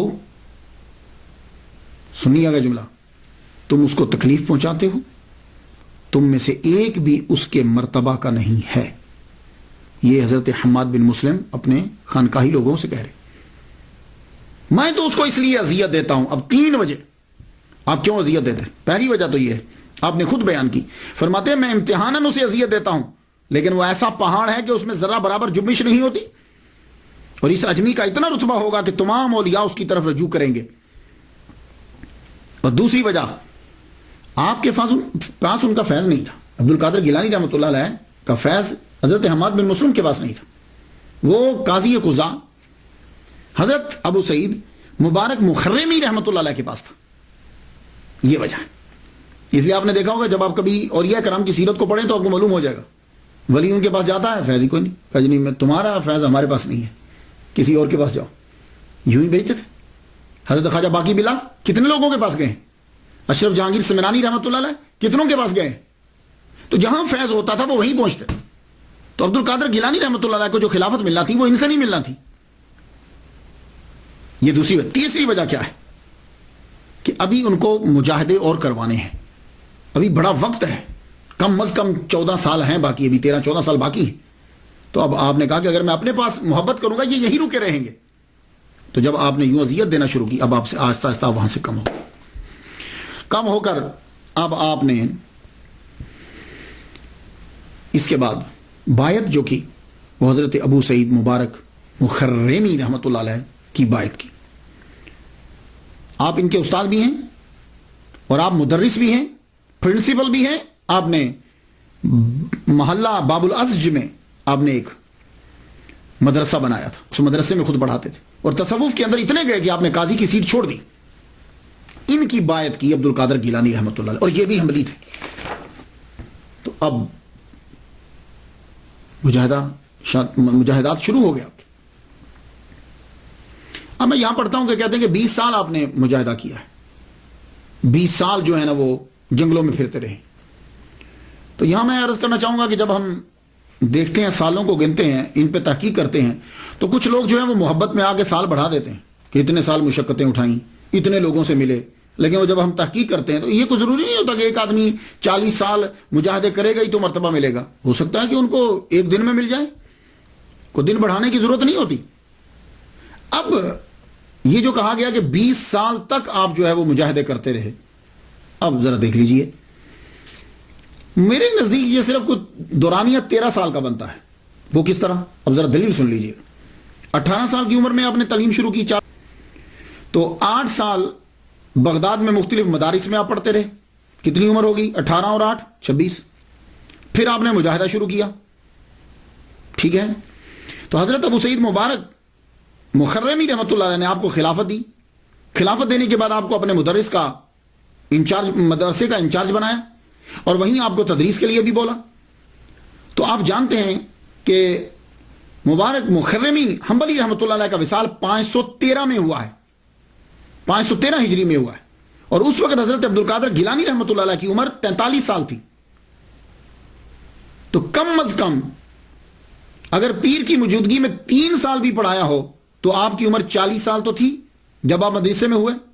تو جب مجاہدہ چھوڑا اور تدریس شروع کی 40 سال تو عمر ہونی چاہیے. تو اب آپ خود سوچ لیجئے کہ 26 سال کی عمر میں تو آپ پڑھ کر فارغ ہوئے ہیں, تو اب 26 کے بعد کتنے لگائیں گے آپ کے 40 بن جائیں. تو اسی لیے میں کہتا ہوں کہ آپ کا دورانیہ جو ہے وہ 13-14 سال کا ہے, اور اس میں 11 سال آپ کا مجاہدہ جو ہے وہ برج کا ہے. ہاں اگر کوئی صاحب یہ کہتے ہیں کہ جی ہم ان کا مجاہدہ جو ہے وہ دوران تعلیم کا دورانیہ جو ہے وہ بھی شامل کرتے ہیں, تو ٹھیک ہے, پھر اس کے پھر بن جاتا ہے کہ اگر آپ یہ کہیں کہ وہ بھی مجاہدہ ہی تھا. آپ نے پڑھا, پڑھنے کے بعد اب آپ ریاضت اور مجاہدے کے لیے اپنے پیر کی کہنے کے اوپر حضرت خضر علیہ السلام بھی آپ کی تربیت کر رہے. پہلے وہ سال کے بعد آتے تھے, 3 سال تک انہوں نے اسی طرح کیا. وہ 1 سال میں آتے, پھر سال کے بعد آتے, پھر سال کے بعد آتے, پھر اس کے بعد آپ زیادہ آنے لگ گئے, آپ کی تربیت کرتے. بلکہ بعض اوقات تو ایسا ہوتا کہ آپ رہتے ہی ان کے ساتھ. اب انسان کی جو بھری جوانی ہوتی ہے, 40 سال تک انسان کی تقریباً جوانی رہتی ہے اگر وہ اپنی چیزوں کو سنبھال کے رکھے. 40 سال تک تو رہتی. اب 40 سال کے اندر عبد القادر گیلانی رحمۃ اللہ علیہ کے کردار پر کوئی آدمی انگلی نہیں اٹھا سکتا کہ وہ یہ کہے کہ یہ عبد القادر گیلانی رحمۃ اللہ نے یوں کیا یوں کیا. ولادت سے لے کے 40 سال تک یہ بھری جوانی کا ٹائم ہے. جب سے آپ جوان 18 سے لے لیجیے, کوئی آدمی انگلی نہیں اٹھا سکتا. لیکن اس کو کنٹرول کرنے کے لیے آدمی کے لیے سب سے بہترین طریقہ یہ ہوتا ہے روزے. تو عبد القادر گیلانی رحمۃ اللہ علیہ نے روزے رکھے. آپ کی عمر 18 سال کے بعد 40 سال تک بیچ میں مجاہدہ اور تعلیم کا دورانیہ روزے رکھ رہے ہیں.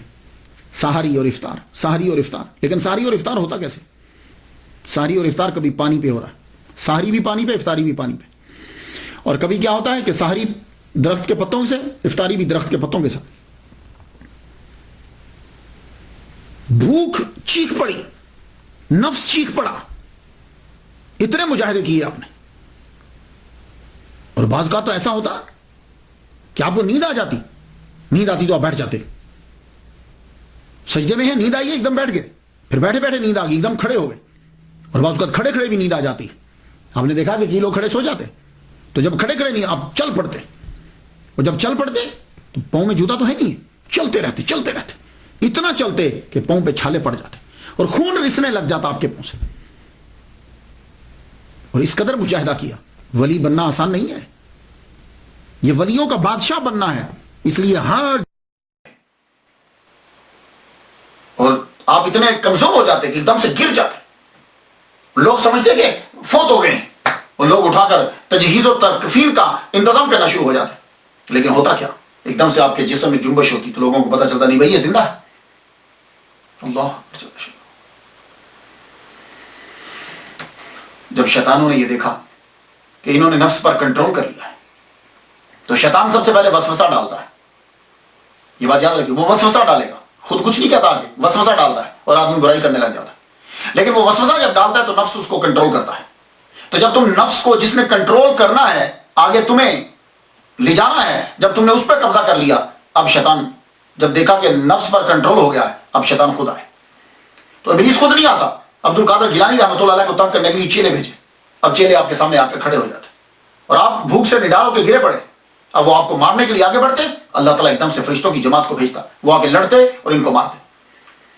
اب جب یہ شیطانوں نے یہ دیکھا کہ ہمارا بس نہیں چل رہا، اب ابلیس خود آیا. ابلیس خود نہیں آتا، یہ یاد رکھیے، ابلیس خود نہیں آتا، وہ اب اس کے چیلے ہی بڑے پاورفل ہیں. لیکن عبد القادر گیلانی رحمۃ اللہ علیہ نے شیطانی دنیا کو تباہ کر کے رکھ دیا، بن نہ اٹھے. اب شیطان خود آئے، ابلیس خود آتا ہے. اب خود آ کے اس نے غوث سمدانی کو بڑا تنگ کیا. ایک دفعہ تو مارنے کے لیے آگے بڑھا، کہنے لگا تم نے کیا ہمیں تباہ کر دیا ہے.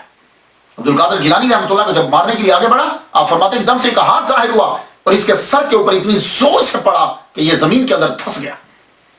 اور اس کے بعد پھر یہ باب باہر نکلا.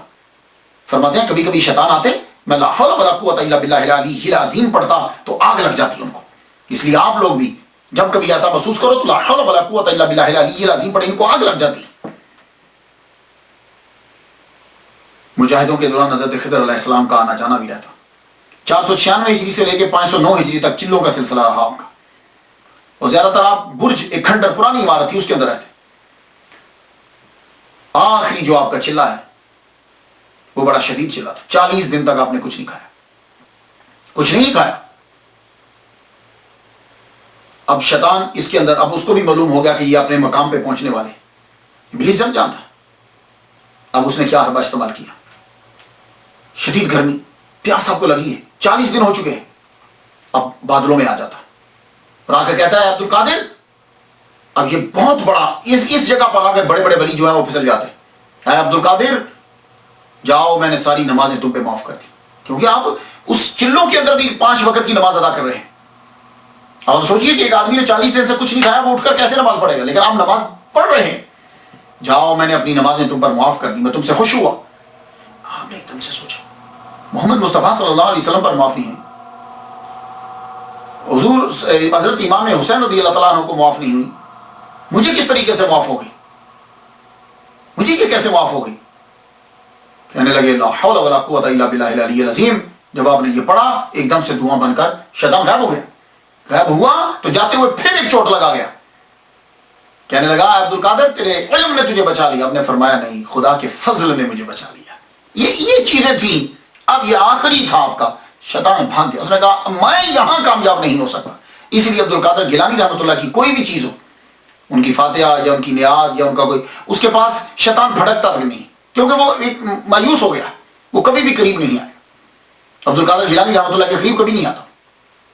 تو آپ نے اب جب آخری ہے اللہ اکبر جل شانہ، اب آرڈر آ گیا. آپ کے پیر و مرشد ابو سعید مبارک مخرمی رحمۃ اللہ علیہ کو آرڈر آیا. یا میں عرض کر جاؤں کہ اکثر بہت ساری کتابوں میں 80% بکس کے اندر میں نے مخزومی پڑھا ہے. یہ مخزومی نہیں ہے، ابو سعید مبارک مخزومی نہیں ہے، یہ بات یاد رکھیے گا. یہ مخرمی ہے.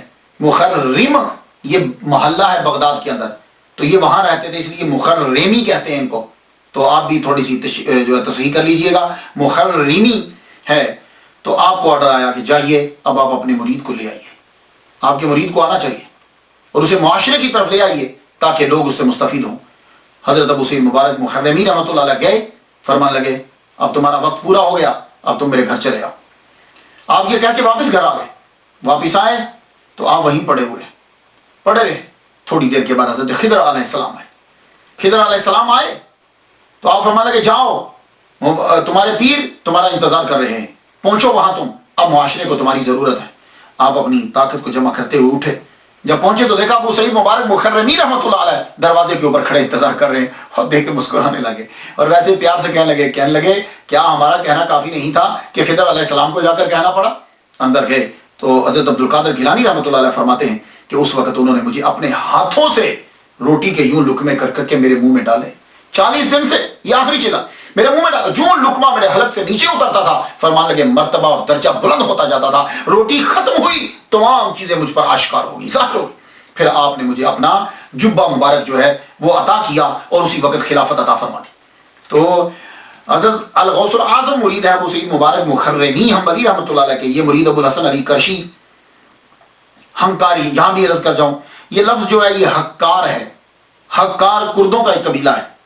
اکار بھی کہیں لکھا ہوا ہے، حکاری سے کہتے ہیں. یہ حکاری ہنکار بھی ہے، ہنکاری پہاڑ کا نام ہے. نہکاری بھی میں نے کہیں پڑھا ہے لیکن حکاری صحیح لفظ ہے، نہکاری یا ہنکاری.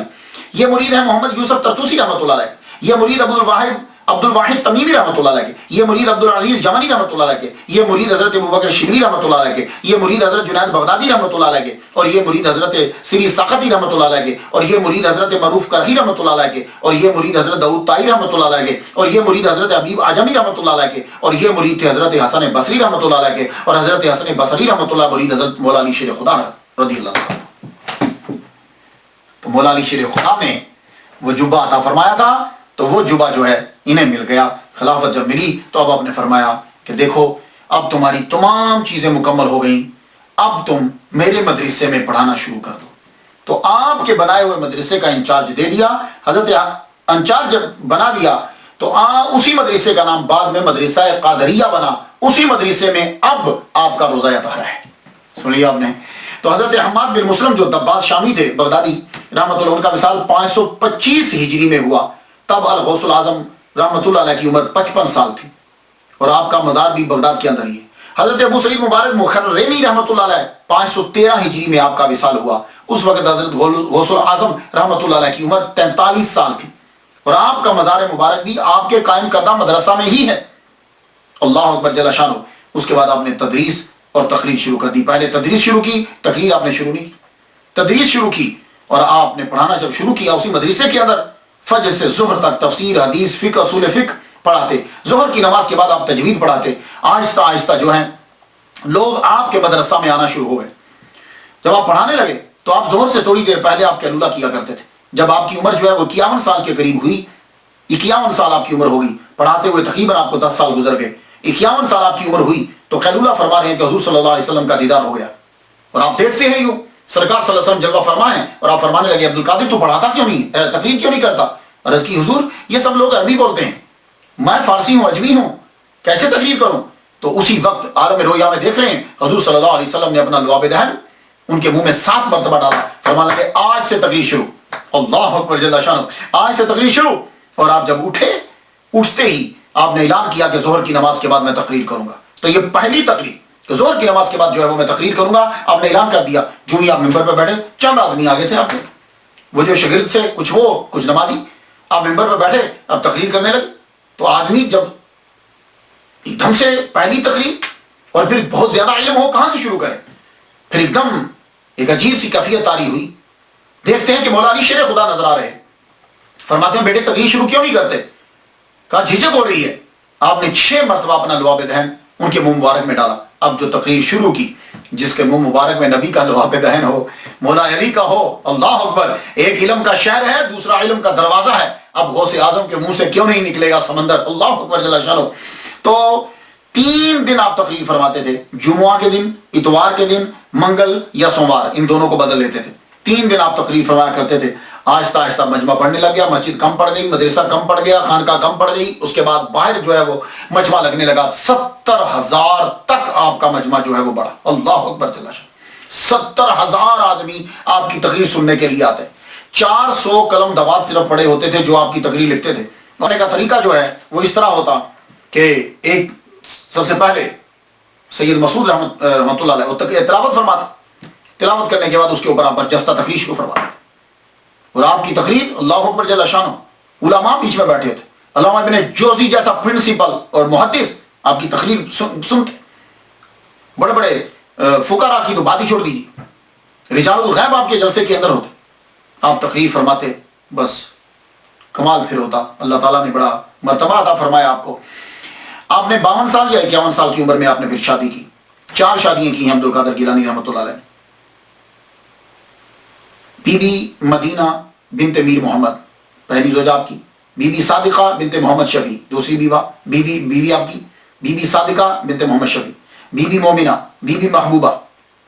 اور اللہ تعالیٰ نے ان میں سے 49 بچے آپ کو عطا فرمائے. 20 لڑکے ہیں. میں اب جب پڑھتا ہوں تو 10 لڑکوں کے صرف نام ملتے ہیں، اور جب کتاب میں پڑھتا ہوں تو آگے 10 آپ کے پوتوں کے نام لکھے ہوتے ہیں. تو میرا خیال ہے کہ وہ پوتے بھی بیٹے ہی ہوتے ہیں. لوگوں نے شاید سمجھا کہ یہ 40 ایسے کر دیا یا 20 کر دیا، لیکن 10 جو ہے وہ آپ کو ملتے. 10 نام جو ہے وہ ہمیں ملے. لیکن خیر پھر بھی اللہ تعالیٰ نے آپ کو بہت اولاد جو ہے وہ عطا فرمائی. سب سے بڑی کرامت جو ہے ولی کامل کی وہ تصانیف ہوتی ہے. میں تو یہی کرامت سمجھتا ہوں. اور آپ کی تصانیف بھی اللہ اکبر جل شانہ. آدمی جب آج کے دور میں بھی پڑھتا ہے تو وہ لفظوں کے اندر وہ چاشنی، وہ روحانیت، وہ دبدبہ، وہ علم آج بھی نظر آتا ہے. آپ نے بہت سی کتابیں لکھی. فتوح الغیب اس کا موضوع تصوف ہے. اس کتاب میں ہر عنوان کے تحت قرآنی آیات اور احادیث آپ نے لکھی.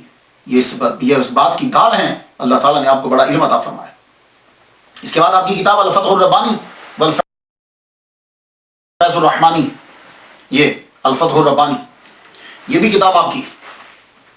یہ جو کتاب ہے یہ آپ کے خطابات کا مجموعہ ہے. اس میں 62 خطابات ہیں. یہ میرے سامنے جو کتاب ہے نا، اس کے اندر 62 خطابات ہیں. 62 آپ کی، اور اس کو مجلس کا نام دیا گیا. اس میں جو پہلا خطبہ لکھا ہوا ہے وہ 3 شوال اتوار کی صبح 545 ہجری کو خانقاہ میں دیا. اور آخری خطبہ 8 شوال، یہ 62واں خطبہ ہے، 541 ہجری کو دیا. تو معلوم ہوا کہ اس کے اندر جو خطابات لکھے گئے ہیں نا وہ ترتیب سے نہیں لکھے گئے، کیونکہ آخری جو خطبہ 62واں ہے وہ 541 کا ہے، اور یہ جو پہلا ہے وہ 545 کا ہے. تو ترتیب سے نہیں ہے. تو لیکن اتنا ہے کہ 541 اور 545 کے بیچ میں، 46 کے بیچ میں جتنے خطابات ہیں وہ اس کے اندر آپ کے جمع کیے. اور زیادہ تر جو خطابات ہیں وہ مسجد معمورہ میں دیے گئے. مدرسہ معمورہ کے اندر جو ہیں یہ خطابات آپ کے دیے گئے. اور اس وقت آپ کی عمر 71 سے 75 سال میں یہ خطبات جو ہیں، یہ جو الفتح الربانی کے اندر ہے، آپ کی عمر 71 سے 75 ایئرس کے بیچ میں یہ خطبات جو ہیں وہ آپ کے، ان کو جمع کیا آپ کے نواسے سید عفیف الدین مبارک نے انہیں مرتب کیا. یہ سارے جو آپ کو ملتے ہیں. حضرت احمد تو میرا بھی، میں جب سے امریکہ میں آیا ہوں میں تقریباً 50 کے قریب خطبات جو ہیں ان میں سے اقتباسات جو ہیں وہ پیش کر چکا. تو میں جتنے بھی علماء تک میری یہ بات پہنچے یا یہ جو 11ویں منانے والے ہیں ان سے میری ریکویسٹ ہے، ہمبلی ریکویسٹ ہے کہ آپ 11ویں کے اندر جو بھی مولوی بلائیں یا آپ خود ہوں تو آپ یہ سلسلہ شروع کریں. میں 12 سال سے امریکہ کے اندر اسی میں سے لیتا ہوں بات، اور وہ چیز نظر آتی ہے تاکہ جو اعتراض کرتے ہیں ان کو معلوم ہو کہ 11ویں شریف کیا ہے، 11ویں میں کیا ہوتا ہے. تو یہ کتاب جو ہے یہ بہت ضروری. آپ مولوی صاحب سے کہیں گے اسی سے خطبہ دیں، اسی سے شروع کریں تاکہ ان کی علمیت کا جو ہے وہ پتہ چلے. اس کے علاوہ مکتوبات سبحانی، یہ کتاب ان خطوط کا مجموعہ ہے جو آپ نے اپنی ظاہری حیات میں لوگوں کو لکھے تھے. نصائح اور لایہ عمل کے لیے ایک یہ نمونہ ہے. مراتب الوجود کتاب ہے آپ کی. بشائر الخیرات آپ کی ہے. اس کے اندر حضور صلی اللہ علیہ وسلم پہ درود لکھے ہیں، جیسے دلائل الخیرات ہے نا، ایسے ہی الفیوزات ربانیہ فی الاوراد القادریہ کتاب ہے آپ کی، تحفۃ المتقین و سبیل العارفین کتاب ہے آپ کی، یواقیت الحکم آپ کی کتاب ہے، جلاء الخواطر فی الباطن والظاہر 45 مجالس ہیں، اس میں خطابات ہیں، سر الاسرار و مظہر الانوار فیما یحتاج الیہ الابرار، یہ آپ کی کتاب ہے، نام سے ہی پتہ چلتا ہے۔ اور یہ کتاب قادریہ سلسلے کے جتنے مشائخ ہیں جو خود کو قادری کہتا ہے اس کے پاس یہ کتاب ہونا ضروری ہے۔ الرسالۃ الغوثیہ، اس میں الہامات ہیں اور اسرار ہیں۔ غنیۃ الطالبین بڑی مشہور ہے، ویسے اس کا اصلی نام تو الغنیۃ لطالب طریق الحق کے ہے، لیکن غنیۃ الطالبین کے نام سے مشہور ہے۔ اس کتاب کے اندر عقائد ہیں، عبادات ہیں، معاملات ہیں، سب کو یکجا کر دیا گیا ہے، اور یہ بہت مفید کتاب ہے یہ۔ مگر کچھ لوگوں نے یہ کہا ہے کہ یہ کتاب آپ کی نہیں ہے۔ ان میں اضافات کو دے کر شاہ عبدالحق محدث دہلوی نے ترجمہ کرتے ہوئے کہا کہ میں نے اس کا ترجمہ اس لیے کیا کہ ہو سکتا ہے کہ کچھ باتیں ان کی ہوں، تو معلوم ہوا کہ ان کے نزدیک بھی یہ کتاب ٹوٹل ان کی نہیں ہے۔ ملا القاری کے استاد علامہ ابن حجر مکی نے یہ کہا ہے کہ اس کتاب کے اندر کچھ شامل کر دیا گیا، اور واقعی یہ تو میں نے بھی خود پڑھا ہے، میں نے 1-2 نسخے دیکھے ہیں اس کے اندر کہ کافی ساری چیزیں اس کے اندر بعد میں ڈال دی گئی۔ قصائد آپ نے بڑے لکھے، شاعر بھی غضب کے تھے قصیدہ، مگر قصیدہ غوثیہ جو ہے وہ اس کو بڑی شہرت جو ہے وہ ملی۔ اس قصیدہ کی بڑی بڑی شروحات ہوئی ہیں اور بڑے بڑے علماء نے کی ہیں۔ امام محمد رضا خان بریلوی رحمۃ اللہ علیہ نے، سید شاہ محمد غوث قادری رحمۃ اللہ علیہ، تقریباً کہتے ہیں 18 شروحات قصیدہ غوثیہ کی ہیں۔ اللہ اکبر جل جلالہ۔ اور اگر آپ 40 روز تک اسے پڑھیں اور اللہ تعالیٰ سے دعا مانگیں تو اللہ تعالیٰ اس کے صدقے سے دعا جو ہے وہ پوری فرما دیتا ہے۔ حزب الرجاء والانتہا، یہ بھی آپ کی کتاب ہے۔ میں آپ کی کرامات اور اخلاق کریمانہ کے بارے میں کیا لکھوں، یقین جانیے اتنی موٹی موٹی کتابیں ہیں۔ اب بھی مجھے لگ رہا ہے کہ ٹائم بہت زیادہ ہو چکا ہے، لیکن اتنا جان لیجئے محمد مصطفیٰ صلی اللہ علیہ وآلہ وسلم کی سیرت کا، اخلاق کا اور صورت کا بالکل نمونہ تھے آپ۔ ہر چیز میں محمد مصطفیٰ صلی اللہ علیہ وآلہ وسلم کی فضائل میں، خصائل میں، شمائل میں، ہر چیز میں، بس آپ صحابی نہ تھے اور نبی نہ تھے۔ یہ میرا جملہ ذاتی جملہ سنیے گا، میں نے کہیں سے پڑھا نہیں ہے۔ آپ نبی نہ تھے اور صحابی نہ تھے، باقی سب کچھ تھے۔ اللہ نے اتنا آپ کو مرتبہ، کیونکہ نبی نبوت بند ہو گئی اور صحابی وہ ہوتا ہے جو ظاہری طور پہ سرکار صلی اللہ علیہ وسلم کو دے گا۔ آپ صحابی اور نبی نہ تھے، باقی آپ سب کچھ تھے، بلکہ اتنا مرتبہ ملا کہ لوگ اسم اعظم تلاش کرتے ہیں اور کہتے ہیں کہ ہمیں اسم اعظم مل جائے، ہمیں اسم اعظم مل جائے۔ اللہ اکبر جل شانہ، آپ نے اللہ کی اتنی عبادت کی، اللہ کے اتنے محبوب بن گئے کہ اللہ تعالیٰ نے آپ کے نام ہی کو اسم اعظم بنا دیا ہے۔ جو آدمی صدق کے دل سے یہ کہ اے اللہ الغوث العظم عبد القادر گیلانی رحمۃ اللہ علیہ کا صدقہ میری حاجت پوری فرما دے، اللہ تعالیٰ اس کی حاجت پوری فرما دے۔ آپ کو جب کبھی کوئی مشکل ہو، پہلے 2 رکعت اللہ کے لیے پڑھیے، اللہ کے لیے پڑھنے کے بعد فاتحہ 1 مرتبہ 3 بار کوئی شریف پڑھ کے اس کا ثواب دیجیے حضرت عبد القادر گیلانی رحمۃ اللہ، پھر عرض کیجیے یا اللہ اس ولی کامل کا صدقہ میری حاجت کو پورا فرما دے۔ خواجہ معین الدین چشتی رحمۃ اللہ کی ملاقات ثابت کی جاتی ہے آپ سے کہ آپ جو ہیں وہ ان سے 2 مرتبہ ملے ہیں، لیکن یہاں میں ایک نقطہ عرض کر جاؤں، اکثر یہ ہوتا ہے کہ ملاقات ثابت کر دی جاتی ہے۔ ملاقات اس طرح ثابت کی گئی کہ 1 ماہ تک عبد القادر گیلانی 1 ماہ تک خواجہ معین الدین اجمیری چشتی رحمۃ اللہ علیہ مدینہ شریف میں جھاڑو پھیرتے رہے۔ حضور صلی اللہ علیہ وسلم نے پوچھا کیا چاہیے تمہیں؟ کہا جی مجھے کسی ملک کی ولایت دے دیجیے۔ آپ نے فرمایا جاؤ، تمہیں ہند کی ولایت دے دی، لیکن دفتر جو ہے وہ بغداد میں ہے، عبد القادر گیلانی سے جا کے مل لو۔ آپ یہاں آئے، آپ جب یہاں آئے تو آپ کو معلوم ہوا، شیخ نجم الدین کبریٰ کے حوالے سے معلوم ہوا کہ آپ کوہ جودی پہ جا چکے ہیں۔ تو وہاں آپ پہنچے، وہاں آپ نے اپنی پیسوں سے وہاں ایک کمرہ بنوایا، حجرہ، وہاں 57 دن آپ ان کے ساتھ رہے۔ یہاں عبد القادر گیلانی رحمۃ اللہ علیہ کے رشتہ داروں کی قبور بھی ہے، اور یہ علاقہ آپ نے لیا تھا لیکن کمرہ انہوں نے بنوایا اس پرفضا مقام کے اندر، اور آپ بھی اس کمرہ میں ان کے ساتھ رہے۔ کتاب کا نام ہے بڑی سوانح عمری، مورخ ہیں مولوی اللہ حافظ چشتی، انہوں نے لکھا کہ گیلان قیام کرنے کے بعد ان کے ساتھ ہی بغداد آئے اور کچھ ماہ جو ہے ان کے ساتھ رہے، اور دوسری کتابیں میں نے پڑھی تو لگتا ہے 5 ماہ اور 7 دن رہے، لیکن یہاں میری ذرا عرض سن لیجیے۔ خواجہ معین الدین اجمیری چشتی رحمۃ اللہ علیہ کی ولادت 536 ہجری میں ہوئی ہے، اور اب عبد القادر گیلانی رحمۃ اللہ علیہ کی ولادت 470 ہجری میں ہوئی ہے۔ ٹھیک ہے، پھر سن لیجیے، 536 میں خواجہ معین الدین، 470 میں عبد القادر گیلانی رحمۃ اللہ علیہ. تو معین الدین چشتی رحمۃ اللہ علیہ خواجہ معین الدین چشتی رحمۃ اللہ علیہ عبد القادر گیلانی رحمۃ اللہ علیہ سے 66 سال بعد پیدا ہوئے ہیں. بہت دھیان سے بھی ذرا سنیے گا. خواجہ معین الدین اجمیری چشتی رحمۃ اللہ علیہ عبد القادر گیلانی رحمۃ اللہ علیہ سے 66 سال 66 years after ان کے 66 سال بعد پیدا ہوئے. اور جب آپ پڑھ کر فارغ ہوئے تو آپ کی عمر 24 سال تھی. جائیے تاریخ پڑھ لیجیے. خواجہ معین الدین اجمیری چشتی کی عمر 24 سال تھی اور اس وقت غوث الاعظم کی عمر 90 سال تھی. 91 سال میں عبد القادر گیلانی رحمۃ اللہ علیہ کا وصال ہو گیا ہے. ٹھیک ہے. کم از کم 8 سال معین الدین چشتی رحمۃ اللہ علیہ نے خواجہ عثمان ہرونی رحمۃ اللہ علیہ کی خدمت کی ہے. کم از کم کی میں بات بتا رہا ہوں. ویسے تو لوگوں نے زیادہ بھی لکھا ہے. 8 سال. پھر خلافت لی. خلافت کے بعد آپ کی ملاقات عبد القادر گیلانی رحمۃ اللہ علیہ سے ثابت ہے. تو معلوم ہے کہ جب آپ نے خلافت لی ہے عبد القادر خواجہ معین الدین چشتی رحمۃ اللہ علیہ نے جب خلافت لی ہے تو اس وقت عبد القادر گیلانی رحمۃ اللہ کو دنیا سے گئے ہوئے 7 سال ہو چکے ہیں. 7 سال اس وقت آپ کو ہو چکے تھے. تو مجھے صرف اتنا لگتا ہے کہ جب آپ بغداد پڑھنے کے لیے تشریف لائے ہیں, بغداد کبھی آئے ہیں آپ, تب آپ کی عمر عبد القادر گیلانی رحمۃ اللہ کی عمر 90 سال تھی. آخری ایام تھے چلوں میں اور زیادہ تر سیکلوژن, آپ گوشہ نشینی میں رہتے تھے. تو یہ ہو سکتا ہے کہ آپ نے ان سے ملاقات کی ہو, اور وہ بھی ابتدا میں آپ نے ان سے ملاقات کی ہو. کیوں؟ اس لیے عبد القادر گیلانی رحمۃ اللہ علیہ رشتے میں خواجہ معین الدین اجمیری چشتی کے ماموں لگتے ہیں. تو ہو سکتا ہے کہ 90 سال سے قبل نہیں, 90 سال میں آپ کی ملاقات ہوئی اور اس کے بعد 91 میں آپ دنیا سے جو ہے وہ رخصت ہو گئے. یہ تو میں ویسے تاریخی حوالوں سے بات کر رہا تھا, ورنہ خواجہ معین الدین اجمیری چشتی رحمہ اللہ اور ان کو آپس میں ملنے کے لیے یہ ضرورت ہی نہیں ہے دنیا کی. آج بھی آپ میں سے جو ولی کامل ہیں بڑے, وہ جانتے ہیں کہ بغداد میں آج بھی میٹنگ ہوتی ہے.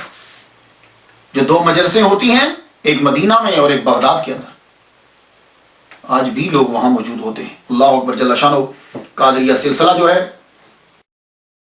جس طرح فقہ میں تمام مذاہب امام اعظم کی طرف رجوع کرتے ہیں, اسی طرح تصوف میں کسی نہ کسی طرح تمام سلاسل جو ہیں وہ حضرت غوث اعظم کی طرف, الغوث الاعظم کی طرف رجوع کرتے ہیں.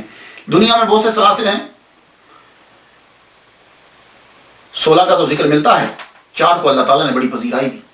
شیخ عبد القادر گیلانی سلسلہ قادریہ, شیخ شہاب الدین سہروردی سلسلہ سہروردیہ, شیخ معین الدین چشتی سلسلہ چشتیہ, شیخ بہادر نقشبند سلسلہ نقشبندیہ. شاذلی سلسلہ بھی مشہور ہے مگر یہ عرب سائڈ پر ہے. تو ہندوستان میں قادریہ اور چشتیہ زیادہ مشہور ہے. ہندوستان بنگال میں حضرت شاہ نعمت اللہ قادری فیروز آبادی قادریہ سلسلے کو لے کر آئے. ہندوستان دکن میں حضرت شاہ نعمت اللہ قادری دکنی سلسلہ قادریہ کو لے کر آئے 1400 میں, یعنی 613 سال قبل. غوث پاک کے مدرسہ میں پڑھنے والے لوگوں نے پوری دنیا میں اسلام پھیلایا. وہاں سے لوگ نکلتے تھے, حتیٰ کہ چائنا میں, آج آپ چائنا میں بھی چلے جائیں تو وہاں بھی 6ٹھی جنریشن قادریہ سلسلہ کی 6ٹھی نسل پروان چڑھ رہے ہیں. مزار بھی ہیں اور قادریہ سلسلے کو ماننے والے بھی ہیں. آپ نے 91 سال اس دار فانی میں گزارے. اس کے بعد 8 کو 9 کو 10 کو 11 یا 14 یا 17 ربیع الثانی کو بروز اتوار دن کے وقت آپ دنیا سے رخصت ہوئے تو آپ کے بیٹے نے آپ کا جنازہ پڑھایا. علامہ ابن جوزی کے نواسے علامہ شمس الدین ابو المظفر یوسف نے اپنی تاریخ میں لکھا ہے کہ آپ نے 561 ہجری میں وصال فرمایا. اتنا, جن کے مجمع میں تقریر سننے کے لیے 70,000 آدمی ہے, جب آپ دنیا سے گئے ہوں گے تو کتنے بندے ہوں گے؟ دروازہ بند کر دیا, اندر ہی چند بندوں نے مل کر جنازہ پڑھایا گیا اور دفنا دیا گیا. صبح کے وقت دروازے کو جو ہے وہ کھول دیا. اب لوگ جو ہے وہ جوک در جوک جو ہے وہ آنے لگے. اللہ اکبر جل شانہ. آپ کا اور آپ کی اکثر اولاد کی قبریں آپ کے قرب و جوار ہی میں. آپ کا روزہ مدرسہ قادریہ میں سونے کی چاندی کی جالی آپ کے ارد گرد لگی ہے. مجھے سعادت جو ہے وہ یہ حاصل ہوئی کہ ان کے روزہ اطہر کی یہ چادر کبھی جب یاد آتی ہے ان کی تو اس چادر کو چوم لیتا ہوں اور اسے ہی رکھتا ہوں. اللہ تعالیٰ کرم فرما دیتا ہے. آپ کے لیے بھی دعا کرتا ہوں کہ اللہ تعالیٰ, کیونکہ جو بزرگوں کے در پہ لگ جاتی ہے چیز, یہ ان کے قبر کے اوپر بالکل یہ چادر تھی. اس کے علاوہ جب وہ پرانا تصحیح کی گئی اور جالی لگائی گئی تو کچھ کیلیں اور وہ مٹی بھی جو ہے وہاں کی وہ بھی میں نے میرے ادھر تبرکات جہاں پڑے میں نے اس جگہ پہ اس کو جا کے رکھا، میرے پاس آج بھی ہیں۔ اللہ تعالیٰ ان چیزوں کے صدقے سے سب پہ جو ہے وہ کرم فرمائے۔ تو آپ لوگ، میں تو فاتحہ ان کے لیے پڑھ چکا، بلکہ جب سے لکھتا رہتا ہوں پڑھتا رہتا ہوں، آپ پر بھی ہے کہ آپ بھی فاتحہ پڑھیے، اور خاص طور پر ان کی کتب جو ہیں، باقی ان کی کرامات وہ آپ پڑھتے رہیے۔ بہت سی کتابیں لکھی ہیں، کرامت سے آدمی کی عقیدت جو ہے وہ بڑھتی ہے۔ مجھے جو ہو سکا میں نے آپ تک پہنچا دیا، اجازت دیجیے، وآخر دعوانا الحمدللہ رب العالمین۔